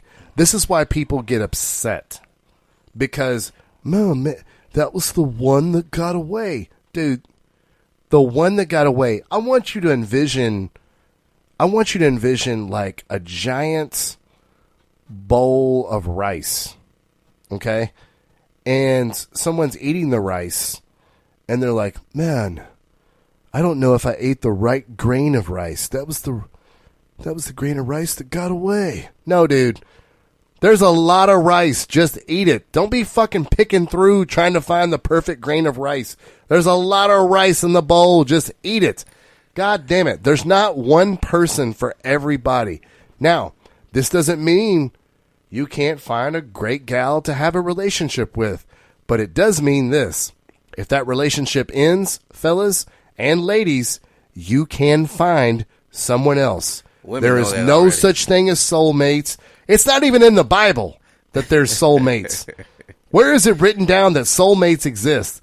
It's for fucking movies. It's for fucking Match.com and shit like that. Well, You gotta let go of oneness first. Yeah. Rollo Tomassi goes into great detail in his first book, Rational Male. The Rational Male, Volume 1, because there's 3 volumes. He goes into oneness a lot. He talks about being in a college class. A lot of rational people in there that don't believe that there's a God and shit like that. But then they ask the class, hey, do you believe that there's one person for everybody? And these same rational people that didn't even believe in God and shit, well, yeah, I do believe that there's one person for everybody. There's not. We're not penguins. Yeah, there's not one person for everybody. So let it go. So when that girl does not call you back, when you call the girl and set a date and she cancels and you never see her again, move on. Move on to the next grain of rice in the bowl. Quit treating these women that you don't even know like they're special. Jesus, man, you have to let go of oneness first. However, Anthony, we skipped a segment. We skipped a bullet point in this segment. You have a preamble to our listeners out there. Why did you have to get to a place that you had to change your dating strategy? I mean, to set this up, Anthony, it wasn't like you weren't able to go on dates or you weren't able to get laid. No. I mean, you were doing just fine. So what was the thing that made you have to arrive at hey, I've got to get better at this. I got to get good at this. I have to change my strategy. What was the catalyst for that, and how'd that go down for you? Well, easy. My second divorce. Okay. So, obviously, I thought I met the right person twice, right? So, I hate to cut you off, but that really that phrase just floored me. That phrase that you just said floored me. You said, I thought I met the right person twice. I mean, how many of our listeners does that happen to? Because when you married her, you took it very seriously, I'm sure. Yeah. And you were like, this is the right person for me for the rest of my life. Met her, good. And you were like, hold on. I did this twice. Yeah. For some reason, that just floored me the way you said it. You're like, hold on. I've been wrong about this twice. I need to recalibrate here.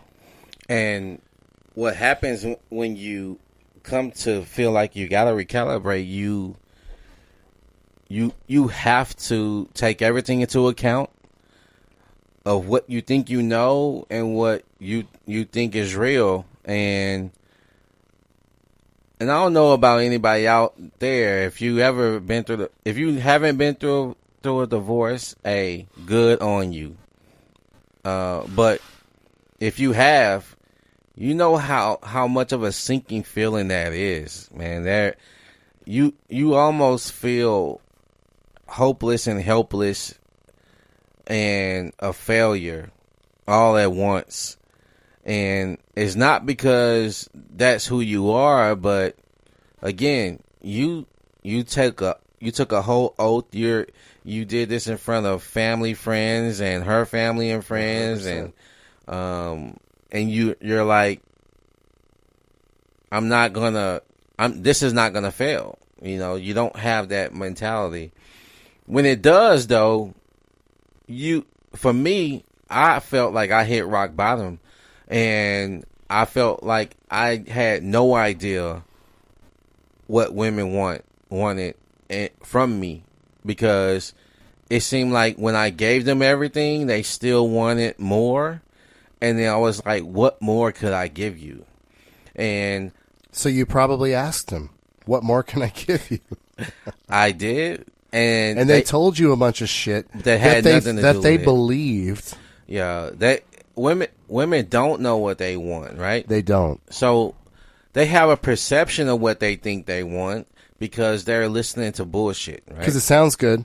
And exactly. It sounds good to have a house, a car, a good job. It sounds good to be 50-50 in a marriage. It sounds good. Anthony, I'll admit it. That does sound good. It's just not reality, man. I would love a reality where we can just be 50-50 in relationships. It's just not a reality, man. It doesn't have to. All right, so and if you're out there and you believe in 50-50 relationships, stop, because it's not reality. It's not real. That's not how masculine and feminine energy work. If any woman comes to me and talking about she wants a 50-50 relationship, I'm running for the hills, because there's no way in hell that me as a man and men, this is how I came to my switching my thought process dealing with women. I had to come to a point where I was like, I can't live my life for her. My life has to mean something, because throughout the whole time I'm trying to please her, she was giving zero fucks about my pleasures. And it was like, if I'm not able to make her happy, I'm worthless. And happiness comes from within, right?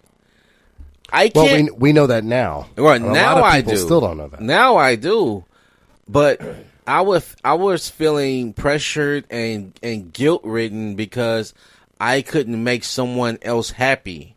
And the pressure on me to not only provide for the home and take care of the kids in my capacity when it was in my realm or time or turn to do so, and make sure that certain things around the house was done and the house is being managed correctly. I still gotta fucking make her happy.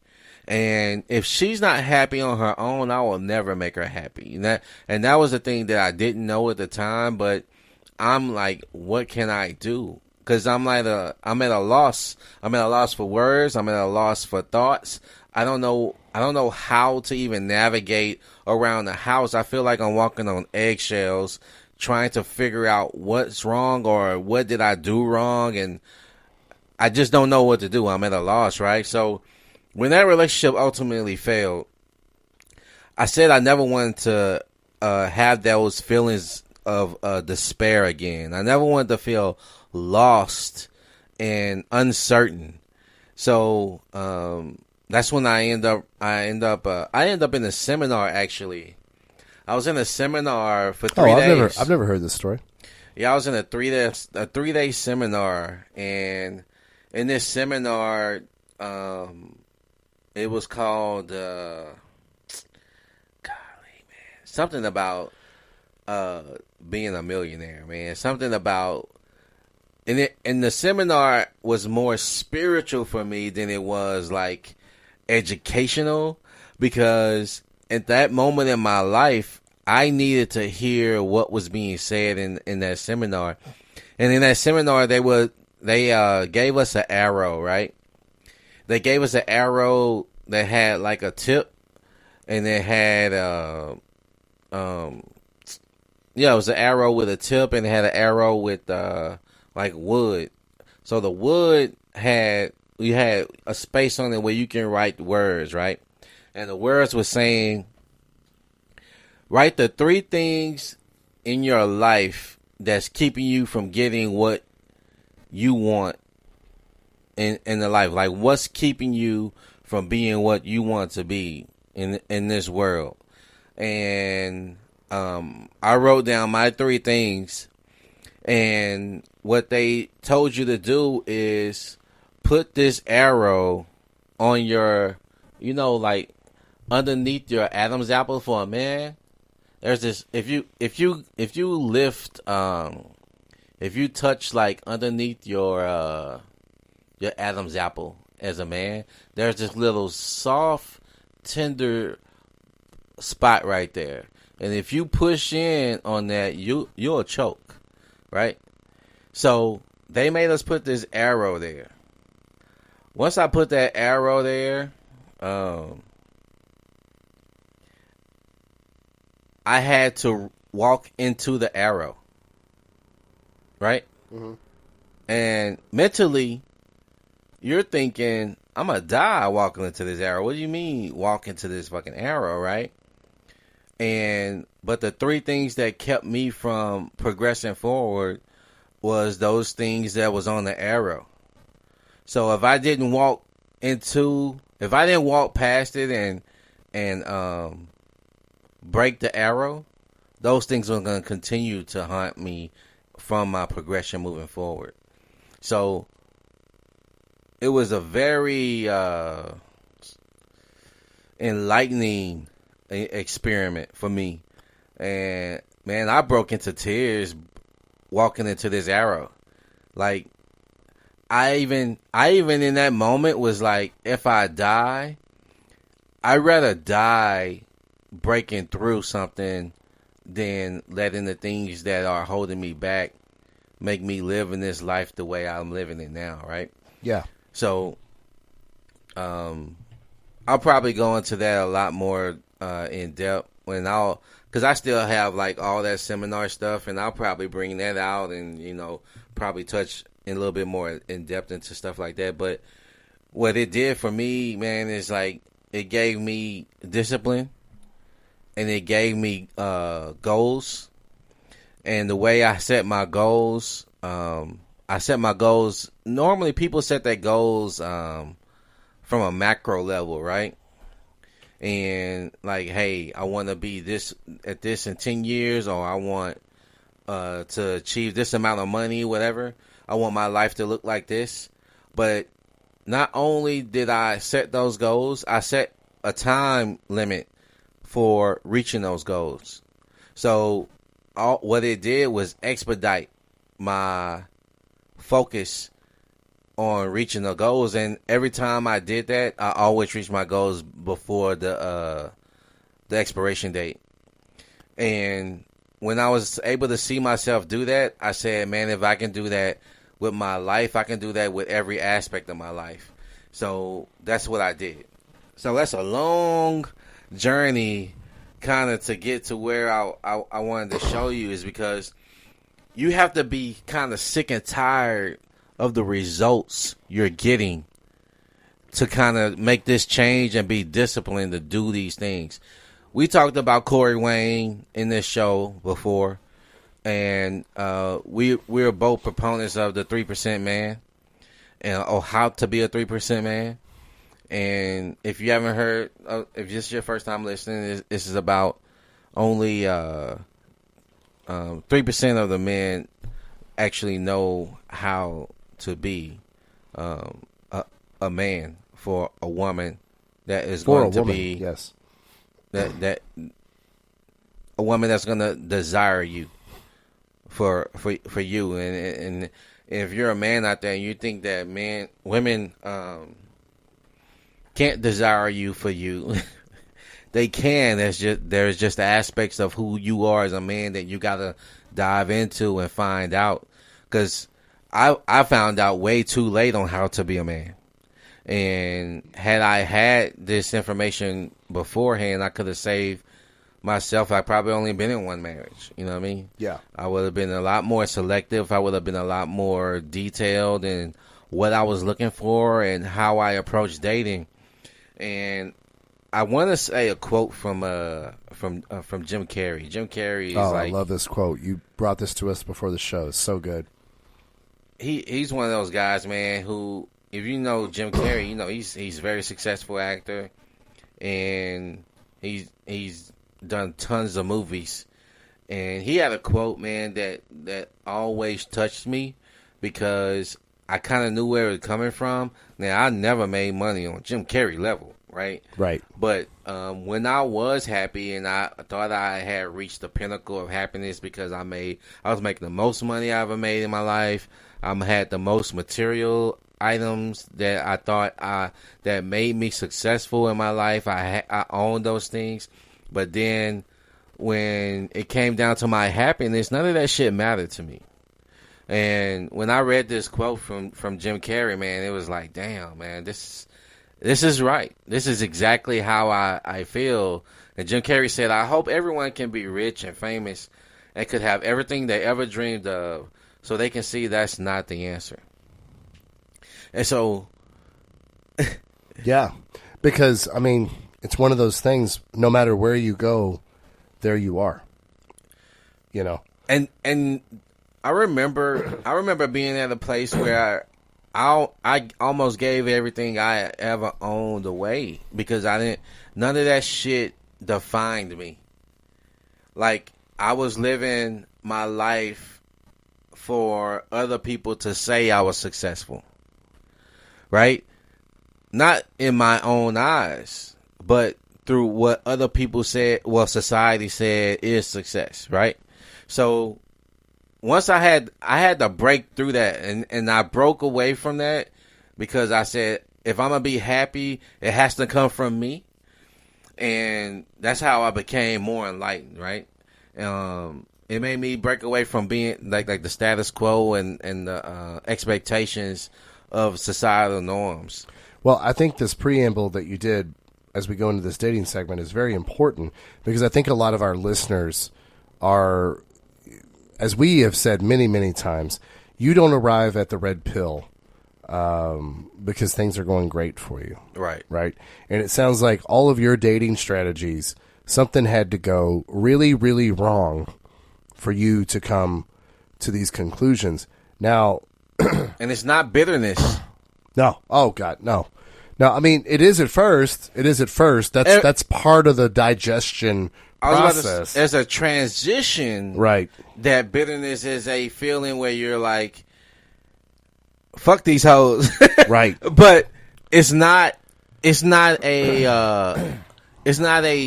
when you hear us say hoes or bitches, it's not because we're bitter. It's just our diction. I mean, because when I'm talking and see, my diction, I refuse to change it, because I don't have to change it for men. If we had something happen before the show, and I remember I was like, motherfucker, what are you? And I said this to you. I said, motherfucker. Yeah. This is how I talk to men. I don't have to change my language for men, so I'm not changing it for women.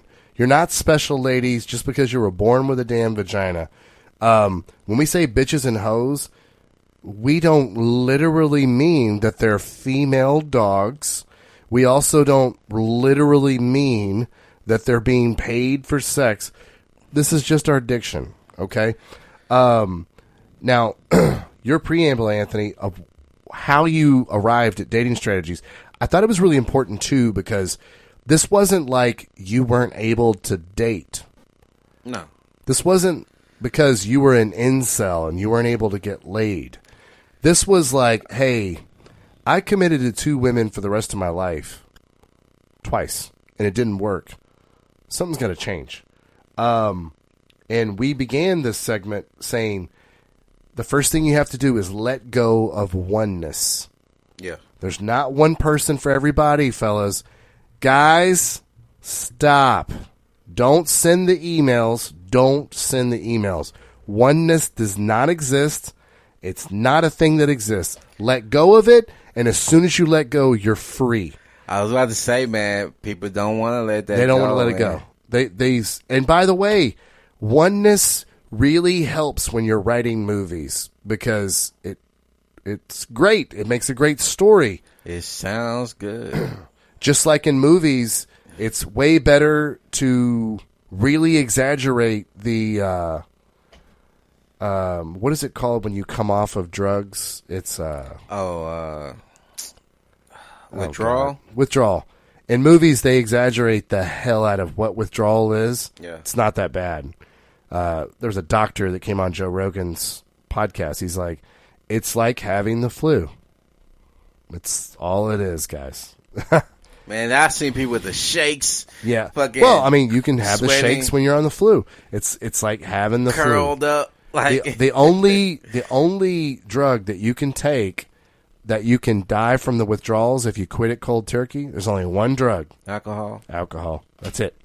So these are great things for movies, guys. Oneness. But I need you to commit to that. Rule number 1, before we start talking about dating and giving you guys the advice you need that Anthony brought me to, that Anthony brought himself to after his second divorce, I need one more thing from you. I need you to let go of oneness, number 1. Number 2, and this is really important, you have to, for the rest of your life, you do not take dating advice from women. You do not. Women love to just say shit. If you do this as an experiment so you can believe what I'm saying, do this as an experiment. Ask a woman what kind of guy she likes. A woman that you've known for years. Some of our listeners out here are in so many friend zones. A woman you've known for years. Ask her what she likes, and I want a guy that's sensitive. I don't know. I kind of like nerds. And a bad boy. She want a sensitive. I kind of like nerds, though. No, I don't want a bad boy for sure, Anthony. I kind of like nerds. I kind of like someone that's really funny. Like, and I don't care about looks. Just make me laugh.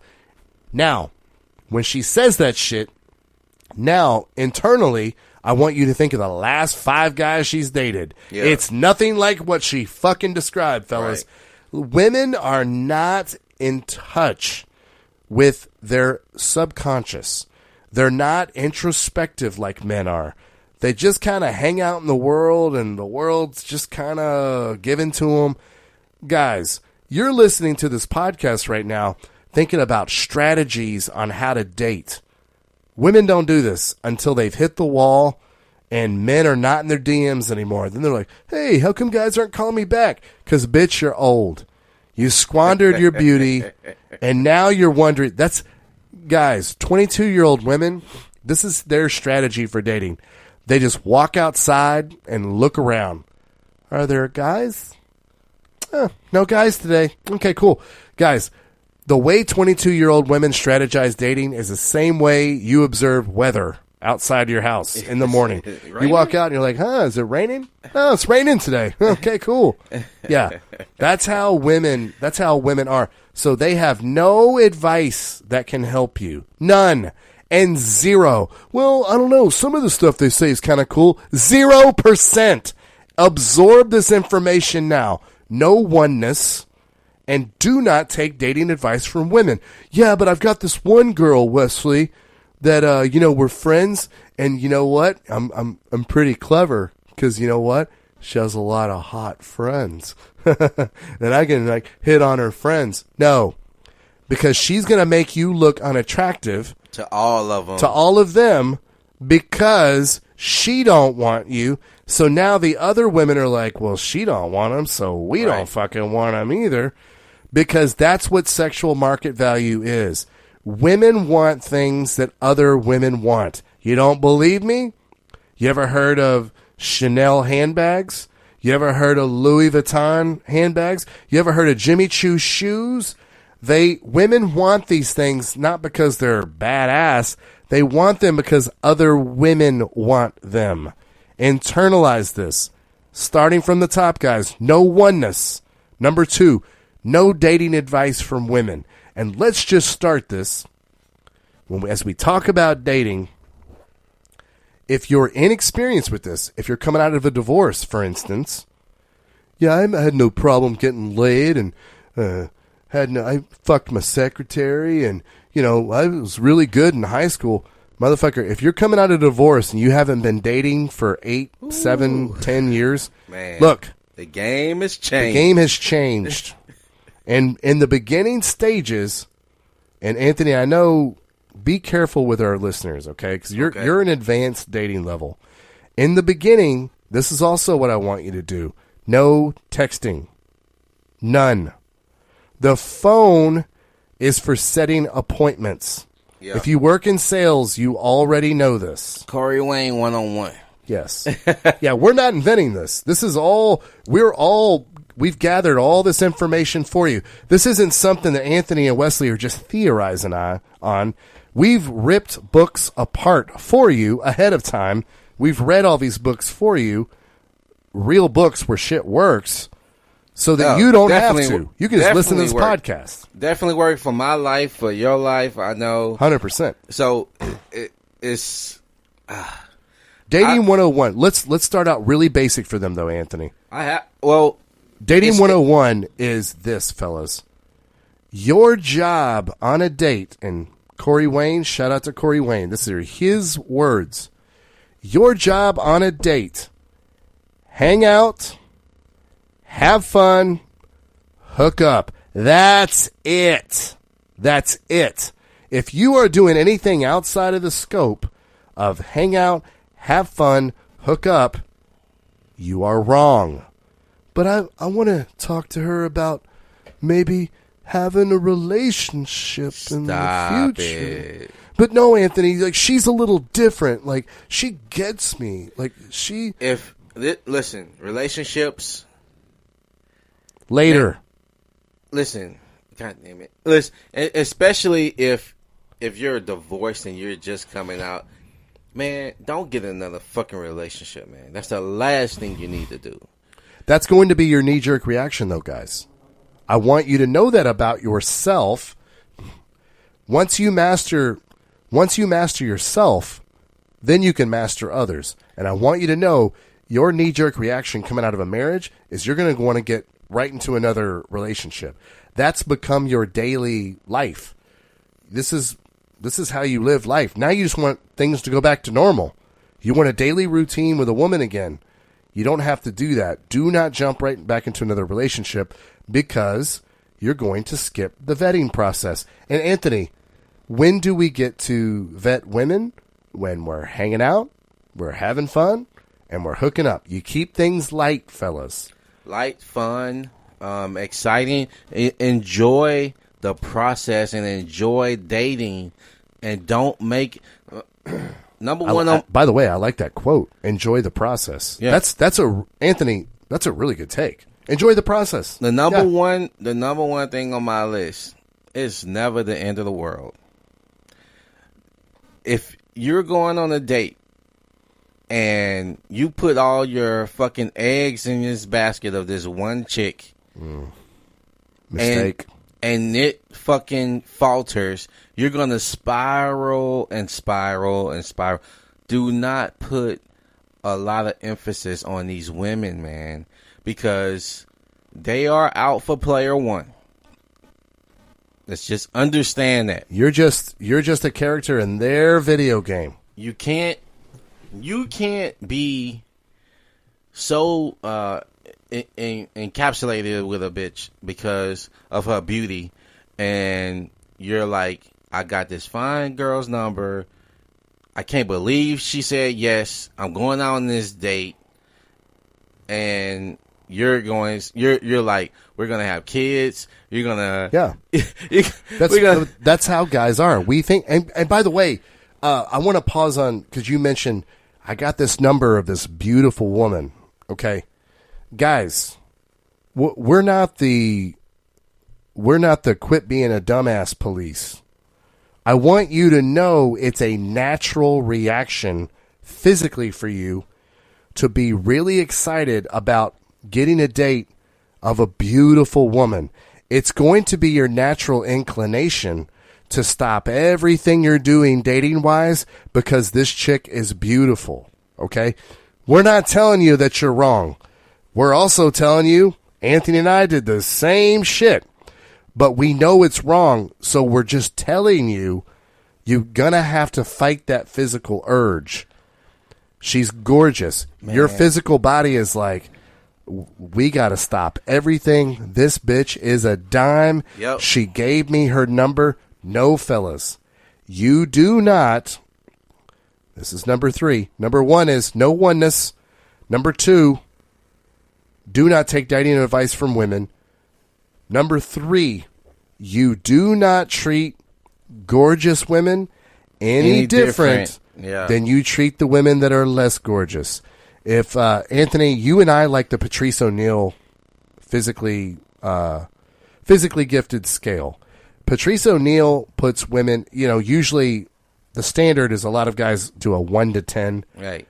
That's why we call women dimes if they're hot. Yeah. You and I like the 1 to 30 scale. Yeah, it's a more lot accurate. better. It's more accurate. It's way more accurate. If a woman is a 9 on the 1 to 30 scale, that is like below average. That was the last bitch in the bar, and you haven't had sex in months, and you're like, look, man. Yeah. This dick is controlling my life right now. We'll take her home. We'll get her out as soon as possible. We do not want my friends seeing her leaving. If I have a roommate, I'm sneaking her out the next morning. That's how a 9 is on that scale. But man, God forbid, on that scale, if you get a 25, it's hard, guys. It's hard to do the right things when a woman is that beautiful. You have to build this discipline. This is like being on a workout regimen. Yes. You have to have discipline, man. Man, I want to talk about that. Man, I don't even remember. I think it was on OkCupid, and I met this beautiful girl, man, and she was into me, and I was so ready to impress her, man. So I took her to the Cheesecake Factory for lunch, and this was in San Antonio, by the way. Oh, yeah, okay. At the mall where the Cheesecake Factory was. What was that mall? That North Star Mall. North Star with the boots outside. Yes, with the boots. Yeah. And hey, good mall, by the way. Right. That mall. And hey, in the Cheesecake Factory, you got free valet. You know what I'm saying? You can feel like you the shit. As far as mall Cheesecake Factories go, it's pretty good. To me, that's the nicest I've ever seen. I mean, so it's damn good, in San Antonio. That's nice, right? Yeah.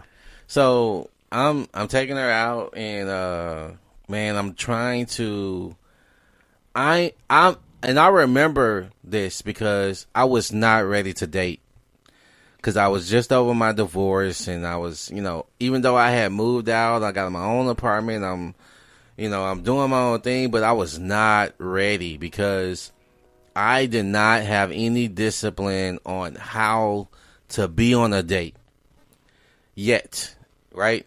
I was still had my same blue pill fucking mindset. I still thought I had to impress this girl. And I remember when we went out, when we were conversing on the site, that I was kind of like cracking jokes, making fun of her a little bit, just not even knowing that I was treating her like a little bratty little sister, right? Not even knowing that's how I was doing it. But she gave me a number. I we talked on the phone a little bit. I still kind of like joked with her on the phone and like quickly set a date, and she said yes, and I was like, damn, let's go. And it's like at this point I'm like, shit, everything's working out right. Like this is gonna be my next girlfriend. Yeah. And like she's so beautiful. Like why Anthony, wouldn't I? Anthony, want it to be? sidebar to that. We also want to let our guys know it's okay to think that. That's your natural inclination. Is like, man, this is gonna be my girlfriend. We're gonna have kids together. Yep. Guys, it's okay. You're not the only person doing this, guys. You just have to fight this and become more disciplined. Well, I wouldn't even say fight it. I would say understand it, because even though it's natural to think that way, understand that there are natural that you at least know what to fight against, right? Because we always talk about getting lucky because you don't know what the fuck you're doing. Yeah. You got to understand what are your strengths and what are your weaknesses. And one of my weaknesses was that I love beautiful women, right? Yeah, well, that's you're not alone here. I mean, it's a big problem for a lot of guys. So for her, man, I was willing to do whatever the fuck it was going to take to get her, right? So I played into whatever the fuck she wanted to do. And as what women do, they will put out traps for you to fall in. Subconsciously shit. This is not something that they know that they're doing. We call it shit test. Get the term from Corey Wayne. She would shit test you. Well, I think that's an AMS. No, that's Corey Wayne. Shit test? Okay. Yeah. Okay. At least because AMS got it from Corey Wayne. Yeah. Shout out to both of those guys. She will subliminally set traps for you to fall in to see if you are worthy, right? The worthiness is like, are you gonna be beta? Are you your own man? Can you be who you are portraying to be right now? And she's gonna test you until you pass, and then once you pass, you continue to the next phase or whatever it's gonna be. Well, hold on, Anthony. We're jumping ahead because shit test, that's a little bit more advanced. Like our listeners have not set the date yet. So well, you just said they was on. You said they got the number. That's yeah, right. they've got the number. So we did touch because shit test is a big part of the date. So that's going to be a major part of this segment because we need to help them identify what shit tests are, what they look like, and there's shit tests setting up the date even. So let's back up for our listeners. We don't want to jump ahead. Gotcha. Shit test is probably the biggest aspect of dating. I mean, it's huge. I was going through that date in my mind, so I was talking about that date in specific, not actually going through the sequence of getting there. So we can back up. Let's go through the sequence for our listeners. So you've got the phone number. Okay, what I need you to do is no texting. None. You're not advanced enough. You haven't been dating long enough. And when I say you haven't been dating long enough, guys, stop. Don't send me these emails. You can attest to that shit, right? You're not advanced enough. These texts are not going to work. You're going to be tempted to text because it's easy, it's convenient. Yeah, and it's a buffer. You get less rejection over text. Right. And if you're being honest with yourself, that's why you're doing it. Yep. You're doing it because it's a lot. It's not as risky to you. And all right, let me just send this over, guys. In the beginning, no texting. Anthony, you brought up a great statistic last week. You were like, 50% of marriages fail. What if your car had a 50% chance of blowing up every time you started it? You would not get in that car. Let me tell you, fellas, when it comes to texting, 4 out of 5 times when you're texting, you're going to fuck it up. Yep. So don't do it. Why would they fuck it up? What's going on in a bad text exchange, Wesley? Here's what's happening. Okay, so that you guys steer clear of it. Number one, and this is a really important one. Number one, you're too available. Yes. Men that are high value to women, they are on their purpose during the day. But they don't have time to slow up for all this fucking texting, man. Well, we think that, oh shit, she's texting me, I'm texting her, we're building rapport. It's going, yeah. She likes me. Woo! I'm getting her pussy wet. I'm warming her up. Yeah. No, you're cooling her down. And here's why. That you're too available. Let me give you an example. Now, we're not saying that you're Dwayne Johnson or that you're Chris Helmsworth or that you're Idris Elba.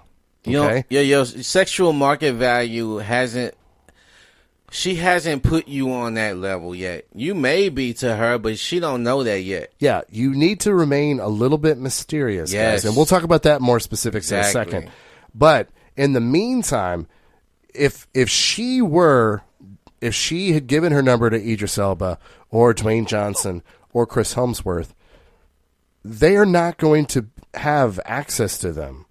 They haven't earned the access. We haven't even been on a date yet for me to give you my time. I got shit that I'm doing. And guys, until you're on that level, you need to fake it till you make it. You need to be like, hey, I'm Dwayne Johnson. I'm Idris Elba. I'm Chris Helmsworth. I got no time to just be sitting here texting motherfuckers. I have friends that I've been, like Anthony and I, you and I have been friends for a fucking decade. I'd rather text Anthony to some fucking random hoe that just gave me their number. You know, because me and Anthony got cool shit we can be talking about that we already have a baseline of friendship.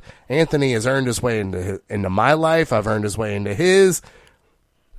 Why would I stop giving attention to my friendships to talk to some hoe I just met? Some stranger. If I'm a high value man, yeah. And women are not consciously aware of this, they are subconsciously aware of this. They're going to be like, wow, that guy just doesn't seem very impressed with me. He must be high value and have tons of women. But again, they're not consciously thinking this. Right. I need you guys not to text. The phone is for calling and setting appointments. Yep. Yes. All you listeners that are in sales, you already know that's a cardinal rule in sales. You don't sell over the phone because it's too easy to reject you over the phone. Same shit with women. So, step number one, guys, you've got the number.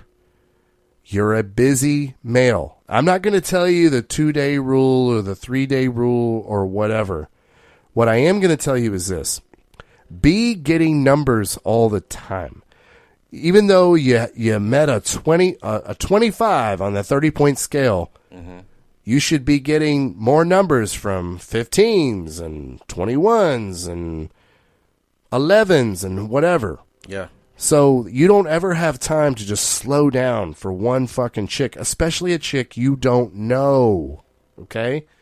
So I'm not going to tell you the 2-day rule, but certainly don't call her back the next day. Certainly don't call and set the date 2 days. Guys, just play it by ear, but make yourself a character. Make yourself whoever you think is a busy Hollywood type or a busy business guy. Make yourself that in your mind. Keep yourself busy, chase your purpose, and then call her and set the appointment. Anthony, how do they handle setting the date on the phone? Well, I wanted to talk about the point of pretending, right? When I traveled for my job, but it wasn't consistent. So when I did travel, I was gone 4 days out of the week. So I didn't have time to fucking be on the phone texting. I was either driving on the road and while I was driving on the road, I was calling, setting up appointments to where I'm going. So when I get there, all I got to do is show the fuck up, right? And then, so in that, I took my busiest schedule and I said, this is my schedule for when I want to talk to women. This is always my schedule. And the reason, and Patrice O'Neal taught me this, you have to lie today for tomorrow. And it's not about being deceitful to people that you're meeting. This is to set yourself up so when you are busy, when you do have shit going on for yourself in life, that it's not this big dramatic change, and you don't get anxious. It's like, well, I'm not talking to them, and they're gonna feel like I'm going somewhere, and then it's like blah blah blah blah blah blah. No, you always busy, so don't put the pressure on yourself to always chase. You know what I'm saying? So if you don't, even if your purpose in life is not known yet, find something else. Even if it's fucking video games, you're busy playing video games, but you're not fucking on your phone waiting for a bitch to reply or call. So you have to pretend and make a schedule for yourself to do other shit. So when you do have other shit to do, this is natural to you. This is a normal way of being busy and not available. So you can't fucking call or respond to text. Matter of fact, if she texts you first, do not respond immediately. Or let me give you a great. She texts you. Let me give you your great go-to response text. Write this down, guys. Great to hear from you. I'll try to give you a call sometime soon. That's it. You don't. No emojis. No, fellas. You are not the time to be funny. Yeah. No, God. Do your news anchor humor. No inside jokes. None of that. You know what texting is for? No hello, Texting, beautifuls. Yeah. Oh, my God. Texting and gifts are for girlfriends and wives only. That's it. They have not earned this place into your life. And by the way, you haven't earned that place into their life either. Okay? Yeah. To just be texting them out of the fucking blue, you know. And you're also separating yourself from 97% of the guys out there. It's like, man, this guy just does not seem giddy to always want to get with me, and watch her attention move toward you. Okay? This isn't a way of manipulating people. This is just how you need to live your life, guys. Really. When you find need to your be, purpose, when you're on your purpose, whatever your purpose is, it's your. For a lot of us men, it's our career. You know, a big part of my purpose for Anthony and I is this podcast. You know, where we help you guys out, but no texting. And I think we gave them a pretty detailed reason why. Yeah. No texting. Okay. And I'm being serious. No texting. Don't ignore their text. Great to hear from you. I'll try to give you a call sometime soon. That's it. And then they're like, I would wait if you can have the time to remember. I would wait 15 minutes to respond though. I wouldn't respond immediately.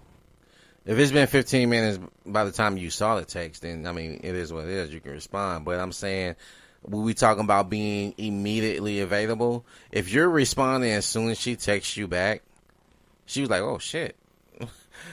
He been waiting for my text or something, and this is subconscious mind, and this is subconsciously in her mind that you don't know, and she don't know, on why she starts to push you away. And guys, you know, you've been there where you text the chick, and all of a sudden she goes ghost on your ass. Well, she's not going to push you away.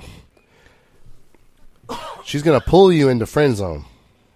I don't fuck with that zone. Yeah. I'm good. She's going to pull you into friend zone. I've been in friend zones enough to know I don't like being there. Ain't no pussy to be had there. No.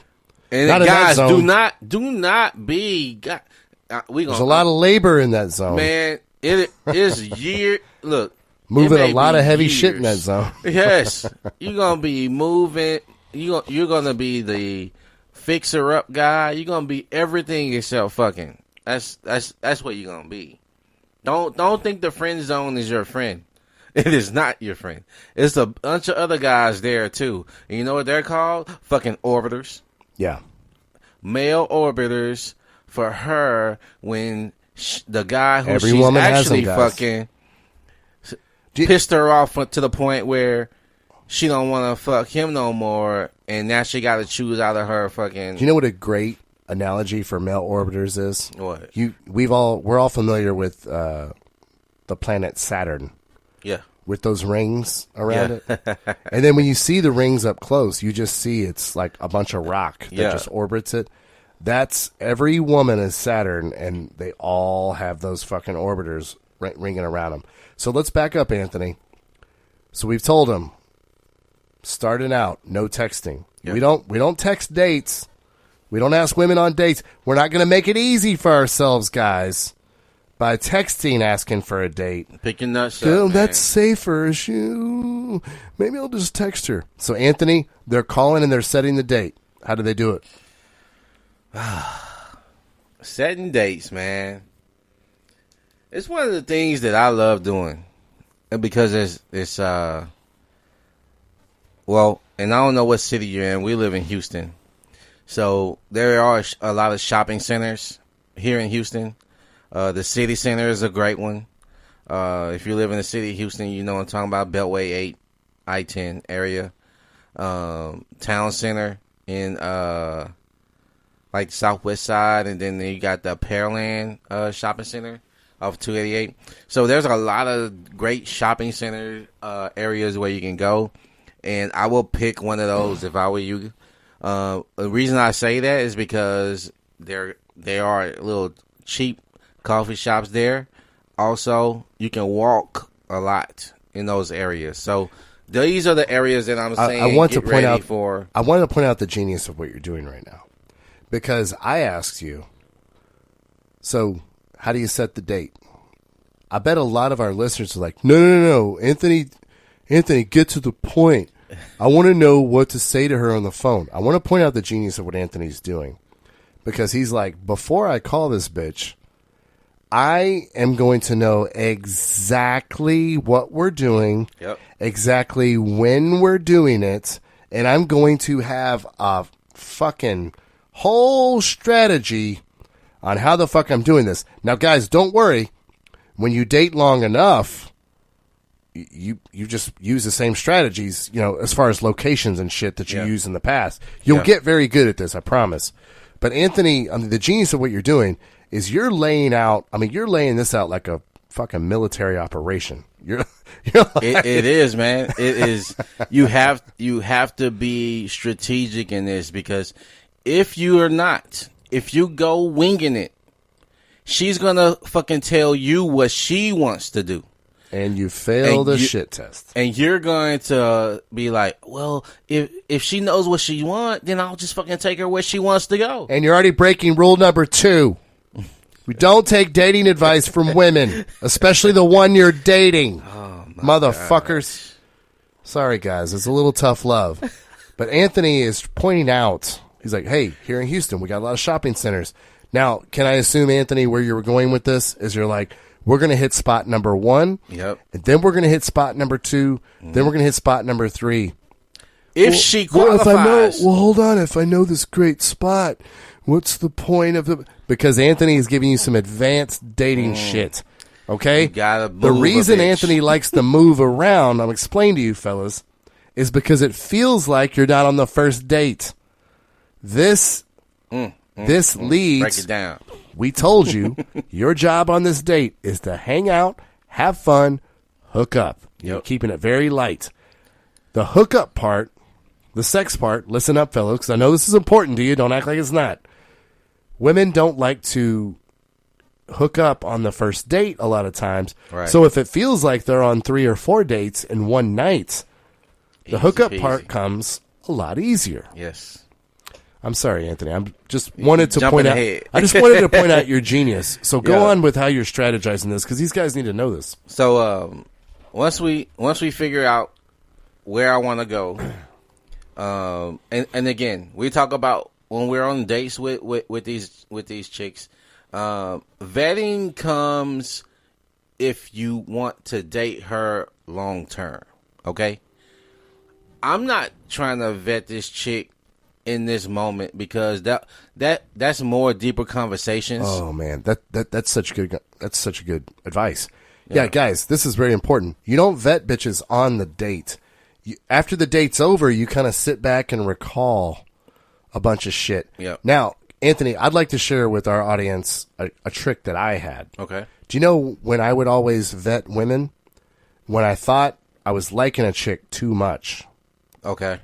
Again, if I got a girl's number and she was just a dime piece and I was like excited about it and like, whoa, man, me and this girl, same shit you were talking about earlier. God, what if we had kids? And, Right. Oh, God. Right. And we're together forever and we have a house. And so when I caught myself doing that after taking the red pill, I would, because it's our natural inclination to do this, guys. We're not mad at you. This is your natural inclination. That's when I would go, hold on, let me slow down. How much do I really know about this chick? And I would start asking myself the critical questions. And it was good because anytime I got too high, I could be like, well, this is not good. Using a real world example, I heard her yelling at her mother on the phone. So she would yell at her mom, but if we were in a relationship, she wouldn't yell at me. No, she would. She would. I mean, just yelling and cursing at her mom, So it would be like, so I would slow myself down with vetting. But I'm sorry, I'll let you go on, Anthony. To your point, you're not vetting on the date. No. You're hanging out. You're having fun. You're hooking up. That's it. Yep. That's it. So you're going to keep it light, keep it fun. What I like to do, like, in this moment, and if you're a type of guy that don't know how to initiate conversations, just use your surrounding to your advantage, man. Just talk about what's in front of you. Okay, that's the easiest shit to do, and you can show her that you're observant in this, right? It could be that you're just a full fucking communicator. You don't know how to have a conversation, but for you, you're just like, hey, I don't want to be nervous. And I can talk about, look at this. Look at that dress she has on. Would you wear something like that? Is that your style? Can you see yourself in something like that, right? You're keeping it light and fun, and you're kind of vetting, but it's very light. You know what I'm saying? And so, Anthony is doing some more genius shit. Anthony, you're so good at this. It seems like you're talking at a high level, and I've kind of got to go back and be like, hey, guys, I need you to understand. So, because I can already hear our listeners like, oh, wait a second. I mean, I don't want to just talk about the surroundings. I want to get into some deep, fundamental conversations. We don't want you doing that, guys. We don't want you doing that. The reason Anthony is pointing, like, talk about your surroundings, because this is all light, fun stuff. We're not talking about you and your mom not having a great relationship. Please We're not don't do talking that. about deep life shit, because that is for girlfriends and wives only. Talking about your feelings on shit. Oh, I know. You've heard 100 women. I just want a guy that's really in touch with his feminine side and is not afraid to show emotion. They don't fucking know what they want, guys. What you want is not a lot of heavy conversation, especially heavy conversation about yourself. I was just about to go there. I was going to say, and if you're a rocket scientist, don't fucking talk about that shit. She don't give a fuck. I promise you she don't. She'll pretend, and then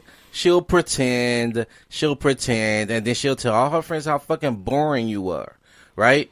Don't fucking talk over her head. These motherfuckers don't have a lot of fucking attention spans for shit that takes a lot of thought. That you're gonna be like, especially if you're an expert in your field, and you're gonna want to talk about the nuances of how you want to show off how smart you are. Like if I'm talking to my friend and I'm like, hey man, I gotta do this. I gotta know statistics for this, to do these calculations, to look at these graphs and these statistics to make sure that I get an accurate account. Your friends will listen to you. Your fucking stranger on a date who's out to have a good time as well. She don't want to hear this shit. Yeah, they're probably trying to escape their career. Right. Yeah, they're out to... So, and she wants, and think about this from her aspect. She's told all her girlfriends that she's going on this date with this cute guy that she met, and now she has to report back. And what is she going to report back about? You know, so these are the things that you got to understand. You got to understand where her mindset is and where you need to go. So the more information you have, the better mindset you can have going into the date. We was talking about I'm sorry, Anthony. The one thing that we didn't tell our listeners: how do you typically, when you call, to set this date? Yeah, to set the date. Now, what's important is Anthony has already decided where they're going, what they're doing, and Anthony, what if she doesn't like City Center and she wants to do something else? Well, I will tell her that she can pick the second date. Oh, but you absolutely do not let her change plans. Hell no. By the way, I've seen a text thread where you've done that before. I think you sent it over to me. We were having a conversation. You were like, I'll let you pick the second date. And she's like, sounds fair. It went really, really easy. Yeah. Yeah, that's really fucking slick, by the way. But because I bet you're not letting her choose a second date. No. Because, look. Anthony, can you explain to our listeners why it's important that the girl does not change the plans that you strategically decided? Well, it's a shit test, right? It's a shit test. And can you explain to our listeners what a shit test is? So a shit test. This is going to happen a lot on dating, guys, so it's very important. Like I said, these are subconscious traps she sets for you to fall into. She doesn't know she's doing it. Yeah, this is subconscious. She doesn't get into I'm gonna do this and see what happens. Right. This is a natural reaction for her. Let's check this out. She's a good looking woman, right? You're not the only fucking guy that wants to go out with her. Right. She probably got 3 other dates set up for that week. Okay? So she has to filter you fuckers out. You included. So as she's filtering them out subconsciously, she's setting these traps up and she's like, can you be who you really are, even if I am being a bitch to you or I'm testing you? Or can you stand up on your own too and stand up for yourself and be like, no, I'm the man in the relationship. I set the date. I set the time. You're going to meet me here or I'm going to pick you up at this certain time. However you set it up, right? So she's looking for what women don't know is that they're looking for an authority figure in their life because all the time in their life, they've been approached by boys, and they've been able to have their boy toys and have them wrapped around their little finger. And it's fun for them for a time. As our doubters pile up, as they're listening, I want to hit home on this because Anthony is so right. And I want to point out the thing. If you've ever had a girlfriend, how often has this happened? I'm hungry. What do you want to eat? I don't know, honey. What do you want? I don't know. Just pick something. I don't know, honey. I don't know. And you get into a little bit of a spat because she wants you to decide what food, and then she wants you to rattle off a fucking menu of different places. And then it becomes, and by the way, guys, this is a shit test from your girlfriend. She wants to know that when you point out, first and foremost, you shouldn't be eating if you're not hungry. You shouldn't be eating just because she's hungry. You should be able to comfortably say, I'm not hungry right now, so we're not eating. Because you're in my car, and I'm not eating, so you can't either. Sorry. And if you are hungry, she needs to know, subconsciously, this isn't conscious, she needs to know he's a decisive man. He's not going to let me bully him into eating some shit he don't want to fucking eat. And how quickly you do it as well. Right. That's even a test. It's so subtle. These shits are subtle. You don't see it come. It's not obvious unless you have swallowed this fucking red pill and know the fucking tactics. You can't. These things used to hit. I used to fail these shit tests all the time, man. I didn't realize. Yeah, well, do it to me, and I'm going to prove Anthony's point here. So do it to me. You're the girl, Anthony. Ask me like what we're gonna eat. We're driving on the way. We're driving home. We're on the way from somewhere. Just go ahead and do it to me. Man, I don't know what I want to eat for dinner. What you want to eat for dinner? We'll stop at Payway on the way home. Payway? I don't. Yeah, it's on the way. I was thinking more like hamburgers. Yeah, that doesn't make sense. We'll just stop at Payway on the way home. And now I can't move off of Payway. I can't move. You know what I'm saying? Because now this has now become but I don't want Payway. Then you shouldn't have fucking asked me. And don't this sound like a kid asking you for McDonald's? So Anthony, knowing a little bit of, we've got some backup on shit tests. We have planned the date like it's a military operation. How do you do the asking a girl on the date on the phone? Okay, so you definitely like I hype up shit, right? I hype it up like it's gonna be some fucking like epic fucking like walk around where we're gonna see a whole bunch of different shit. And the thing is that I'll set a time, and if let's say Friday, I'm free Friday at 8:00, and again, guys, set later dates, because if you set an early date, you give her opportunity to fucking set up a later date. Set a later date for someone else. Right. And you are never early date guy. Never be the early date guy. Never be early date guy. So that she can go out with you, you can spend money on her, and then she gets dicked down by, Big Dick Rodney later on that evening. You're always a later date guy. Yes. Also, this is an important part of it too. You ask her when you call, what does your week look like? I kind of skipped that, right? Okay, this is important for our guys, because here's what will happen if you don't do that. Okay? Hey, inexperienced guy calling. Hey, what's up, girl? Hey, do you want to hang out on Friday? No, I can't on Friday because blah blah blah blah blah blah blah. But okay. Well, let's hang out on Saturday then. Well, I can only do something early because blah, blah, blah, blah. No. So now, subconsciously, she's in a mode of rejecting. She's rejected you twice. And she knows that your ass is available all weekend. All weekend long. So you ask them first, hey, what's your week look? Hey, girl, it's been a minute. Wanted to hang out. What's your week look like? You know why I skipped those? For me personally, probably because it's really basic for you. Right, and I also do this. This is a test as well for me, because I know they test me. I'm testing their ass back. Yeah. So, I guess because I've been dating for so long that I don't want to go through the fucking rigmarole anymore about figuring out her fucking schedule, right? But what I'll do is I'll say, look, I got 2 hours on Friday. I can meet you from 9 to 11 on Friday. Is that good? And they're once you've already established they're free, right?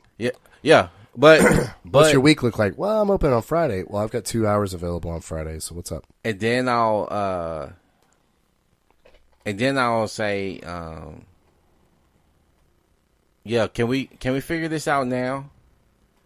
Because I don't want that slot to be taken up, right?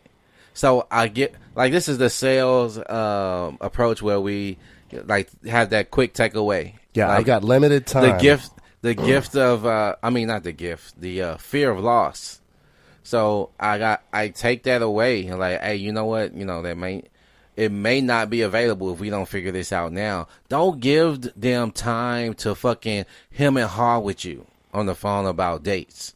I don't do that no more, because the more it's a shit test. Anyway, guys, this is a shit test. Anytime the woman gets to put in her 2 cents on the plans, she does not get to do that. And Anthony already shared with you a really slick way, like, yeah, you can choose a second date, but first date. And guys, as you get more advanced, I want you to kind of understand that the date is for you.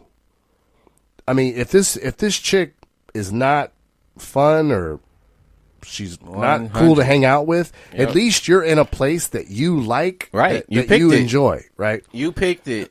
You're either curious about the surroundings or you're familiar with the surroundings. So But it's a total shit test when she starts trying to reschedule on you. never let that down. Let me ask you this question. If Idris Elba called and said, She's I not- got Friday from 9 to 11, just like Anthony said, she's not going to hem and haw with Idris Elba. Nope. Okay? Now, I'm not saying you're Idris Elba, but you're somewhere on the spectrum. So are you on the very, very bottom where she gives zero fucks whether or not she wants to go out with you? Or are you Idris Elba? You want to be more in the spectrum towards Idris Elba. But Wes, I'm on the bottom end of the spectrum for her. Cool. Then you didn't waste no time on this bitch. Right. Guys, attraction is not a choice. Nope. Attraction is not a choice. Third time, guys. Attraction is not a choice. Don't be mad if a girl's not that attracted to you. Move on to the next grain of rice in the bowl, fellas. Please move on. Please move on. It's okay. It is not the end of the world. Guys, if you look back in your past, you're going to remember a chick that just dissed you to your face and was just obviously not attracted to you and just rude to you, and you asked for her number. And then, guys, you're going to remember some chick that was just gaga crushing on you in your past, and you ain't changed that much, guys. It's just one girl was attracted to you, one girl ain't. Attraction's not a choice. Don't take it personal. Right. Move on to the next chick. Yep. Move on. So if the chick is not really, well, I can't do from 9 to 11, but I mean, what about Sunday? And as soon as they start doing that, guys, understand she's not treating you like she's going on a date with Dwayne Johnson. You are, well, I've got big dick Rodney on Friday, and Fridays and Saturdays are prime time date times. Right. Right? People on Sundays are pretty much relaxing. They're not trying to go out on a date. your hookup level on Sunday is going to be low. Because Very low. Yes, it's going to be low, guys. You can't. So Sunday they're not dates drinking. are not great. Yeah, They're not going to drink as much. If they drink at all, they're going to try to end it the night early because they got to get ready for work, right? And they damn sure ain't going to be like up for no adventures where they not going to be understanding like, well, how far am I going to be away from the house? Will I be able to get back? Sunday's horrible. Never guys, never. I would rather do a Wednesday, Thursday night Exactly. rather than do a Sunday. They're just people's mode. Their mind is in a gear of getting ready for the week. Sunday dates are not good, guys. Sunday dates are almost as bad as lunch dates. Lunch dates almost never lead to hooking up. Never. Okay? Unless she... So, Wesley, all you're saying is this is all about sex? Yeah. A little. No, no one's saying this, but we are saying this, and you can't disagree with me when I say this. Sex does bring people a lot closer. It's about sex for me. Like, and I'll say this. The reason I say it's about sex for me is sex the only thing?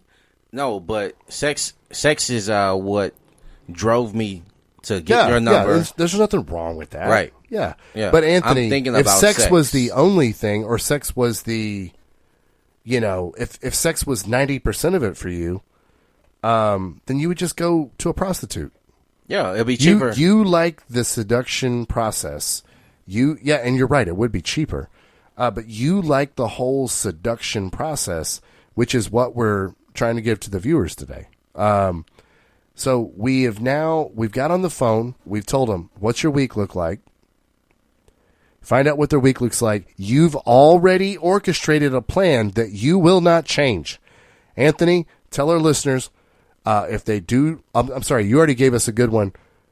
If they try to change plans, like, hey, I'll let you do the second date, but for this, I want to check this place out.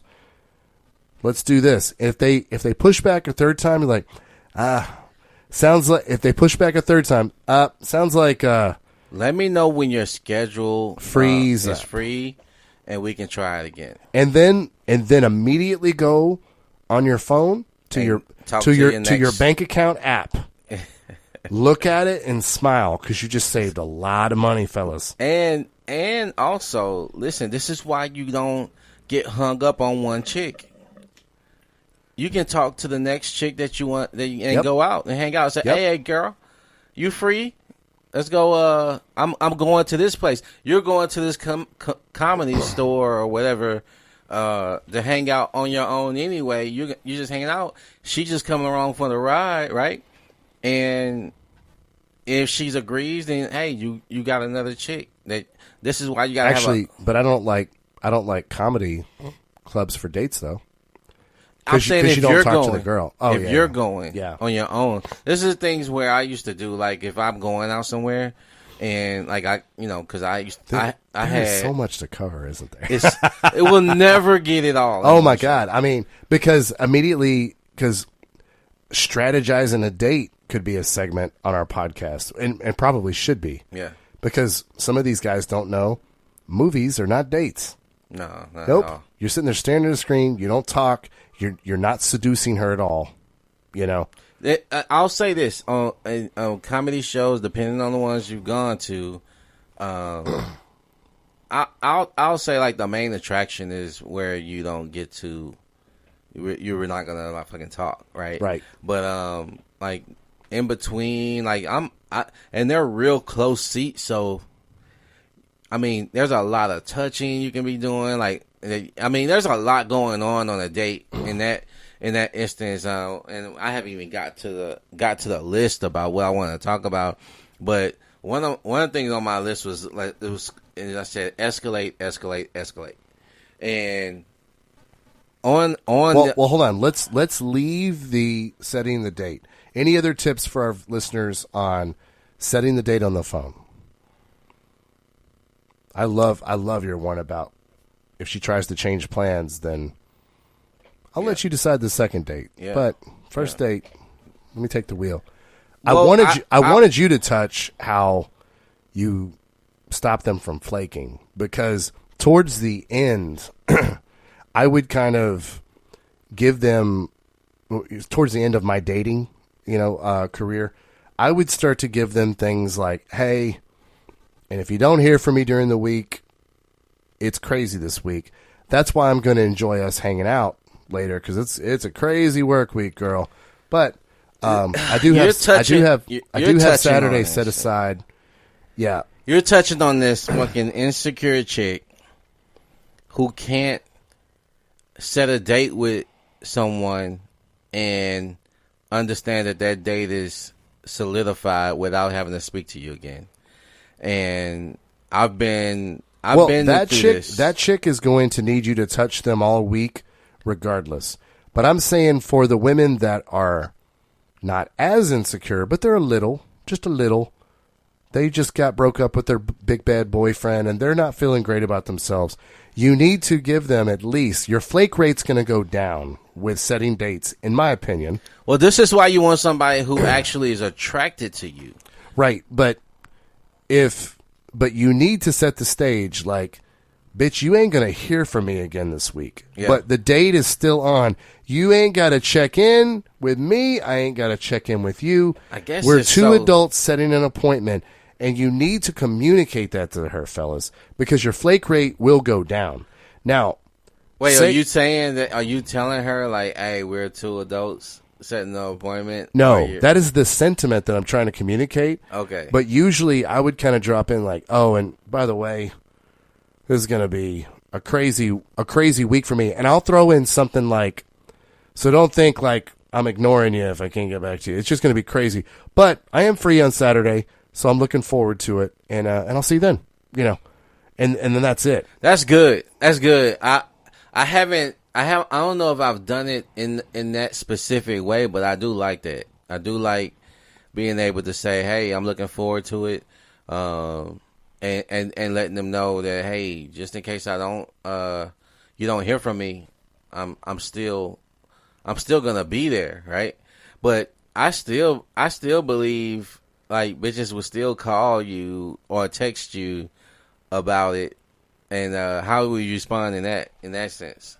If they call you or text you, They text me. So let's be specific. Hey, we're still good for Saturday? It would be a real short response. Be like, of course, looking forward to it. Okay. Yeah, it would. But again, because we told them no texting. Yeah. It's just going to be short, no humor, no. Hey, yeah, of course we're going out. Did you hear the one about the chicken crossing the road? To get to the other side. So you're not gonna send a funny GIF. No. I'm a busy man of business. I don't do that. By the way, I don't sit around and text my own wife all day. Yeah. Like that, but that, again, like you said, establish your reality with women now. Well, what are you doing as well? Are you're also setting boundaries? So you're you don't have access to me all day, exactly, motherfucker. I'm at work. Okay, exactly. I'm chasing my purpose. These are small, and I know it seems tedious, and I'm sure if you go on other podcasts with PUAs, they're gonna give you all these great words and tactics and strategies about how to what 3 magic words that'll get her wet, shit like that. And by the way, we're not anti pickup artists. No, but pickup artists are getting the number, meeting girls initially. Yeah, and sometimes you can escalate things, as you said earlier. Escalate. And so we're not. We use these same pickup artist tactics. But you and I call it something different. We call it seduction. Yeah. Yeah, well, seduction. It is. Seduction can't be skipped. And you gotta understand women. Women are seduced mentally before they are physically. Right. So when you get on your date, we talked about being mysterious. You not texting her and talking to her all week is mysterious. Yeah. She wants to know what the fuck you been up to all week. Now, she's wondering what you're doing, but I need to be clear, guys. She's also wondering what other guys are doing, too. Again, you have not earned a place into her life. She's not earned a place into yours. So this chick shouldn't be, like, on your mind all the time. No. You know what should be on your mind? How many girls do I have in my rotation? Well, you and I used to call them rosters. Yeah. Who's on my roster? Yeah. And usually, guys, and this is more still advanced, got a roster. This is more advanced game, but usually you learn what roster number you're good at. Like me, I really never wanted to date more than 6 girls at once. It was just a lot, Now, I would swap it in and out the number 6 girl, but once it got past 6, it was taking up too much of my time. You start forgetting these motherfuckers' names. It was taking me away from my purpose. Ooh. It was becoming a part-time job. Right. But, and to be quite honest, 5 was a lot better for me. 5 was kind of perfect. I was about to say 6 is you good. 5 is my max. I did beyond 5, and it got too fucking murky and muddy, and I couldn't keep things fucking straight. And then because if you're a guy that's and let's talk about this a little bit. When you start dating multiple women, other women smell that on you. Yes. So they want more of your time. So when you're kind of like aloof and you don't care if you see this one chick or not, she's gonna want to see you even more. Okay, so especially if you, like you said, you out there having fun, you're enjoying yourself. She sees you enjoying yourself. This is what makes women happy, not you making them happy. They're happy seeing you fucking happy. Yeah, that's the fucking secret of it all. And I want to be around this guy because every time I'm around him, we're hanging out, we're having fun, we're hooking up. Society got you believing that you need to make this bitch happy. She's happy seeing you happy, and while you're being happy in the moment, she's enjoying that. So it's now, Anthony, such a good point. What men need to understand is you can make women happy, but you make women happy by making yourself happy. A happy man is a happy family. Yep. Like, that's a happy family. Dad's pursuing his purpose. He's going, man, I cannot believe this. We're literally running out of time, and we haven't even scratched the surface on this. Not at all. But everything we've said this podcast has been really important. Right. It's very important. When it comes to dating, guys, there's so much to unpack. But it's our pleasure to bring this all to you. Man, we might have to start the Yeah, podcast. we're gonna have to just what we're gonna have to do is do a part 2 to this when it comes to dating 101. And what's cool about what you and I bring to the table is we're combining a lot of different resources at once. We're combining Coach Corey Wayne's book, How to Be a 3% Man. If you're starting from square one, that book is the greatest place to start. Read that book 15 times. We're combining AMS's strategies. We're combining Rollo Tomasi's strategies, Donovan Sharp's strategies. We're kind of a Reader's Digest of a lot of great source material. But I think we've given them a pretty good jumping off point to how to handle shit tests. Setting up the date is very, very important. These little details, and guys, these little details, Anthony and I don't know these because we're just fucking geniuses. No. We know these because we made so many fucking mistakes. I mean, I can't tell you the number of times I called a girl and was like, so, hey, you want to hang out on Friday? Actually, no, my aunt's funeral's on Friday, so I'm going to that. And, oh, okay. What about Sunday? No, Sunday, going to church. Saturday? And now the girl's, her whole fucking, thing It's has easier to changed. say no again. Yeah, you've It's already so said no easy to twice. say no again. And now you look and feel stupid, right? And so you're like, shit, should I even ask her again? Right. And you work so hard to mine. Get the number, talk to her. Yeah. And now she's rejected you. Now you're like, where do I go from here? Right. So that's why we're saying stick to the disciplines because they help guide you to where you want to go. Yeah. And our disciplines, you lose oneness mentality. No dating advice from women. None. Zero. Don't send me your emails. Well, I mean, this one girl had this really good point. I mean, women are looking for shut up. Don't send those emails. Women do not know what they want in men. They know it subconsciously, but they don't realize what they want in men. My wife was no different. When I point these things out to her now, she's like, oh, yeah, it does make sense. Yeah, okay. But she didn't fucking realize, she was just like, man, dating really sucks. What's the point of this? Then she came to this realization after talking to me, a lot of beta-ish dudes, just a lot of soft guys. And guys aren't soft just because they're pieces of shit or they're assholes or, dude, men are listening to women tell them what they want and they're trying to become it. That's, you just brought up earlier, the male feminists. They've listened to women so much oh, this is my strategy for getting laid now.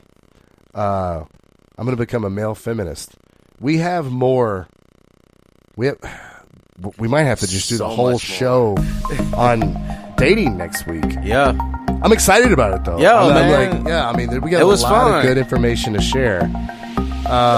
Stay tuned because our boy Anthony here is, you're still in the field learning information daily for our listeners. Yeah, I'm bringing the real to you, live in effect from out here in these streets. Everything I'm sharing is from my past, but Anthony brings us up-to-date current information. Of course, I can help with the high points, but Anthony is he's still out here in this dating world. Thanks everybody for joining us. Please like and subscribe if you're listening on YouTube. Hit us up on email, redpillphonetap@gmail.com. Anything else for him, Anthony? No, appreciate you checking in. Again, leave comments. Hit us if you have any questions or have a topic. Even if you have a topic you want to hear about, we're open to that as well. So, all right, I want to point out that we are on Spotify, YouTube, iTunes, and of course Spreaker.com and iHeartRadio. So any way that you're joining us, we really appreciate you joining us right here at Navigation Studios at the Red Pill Phone Tap. peace.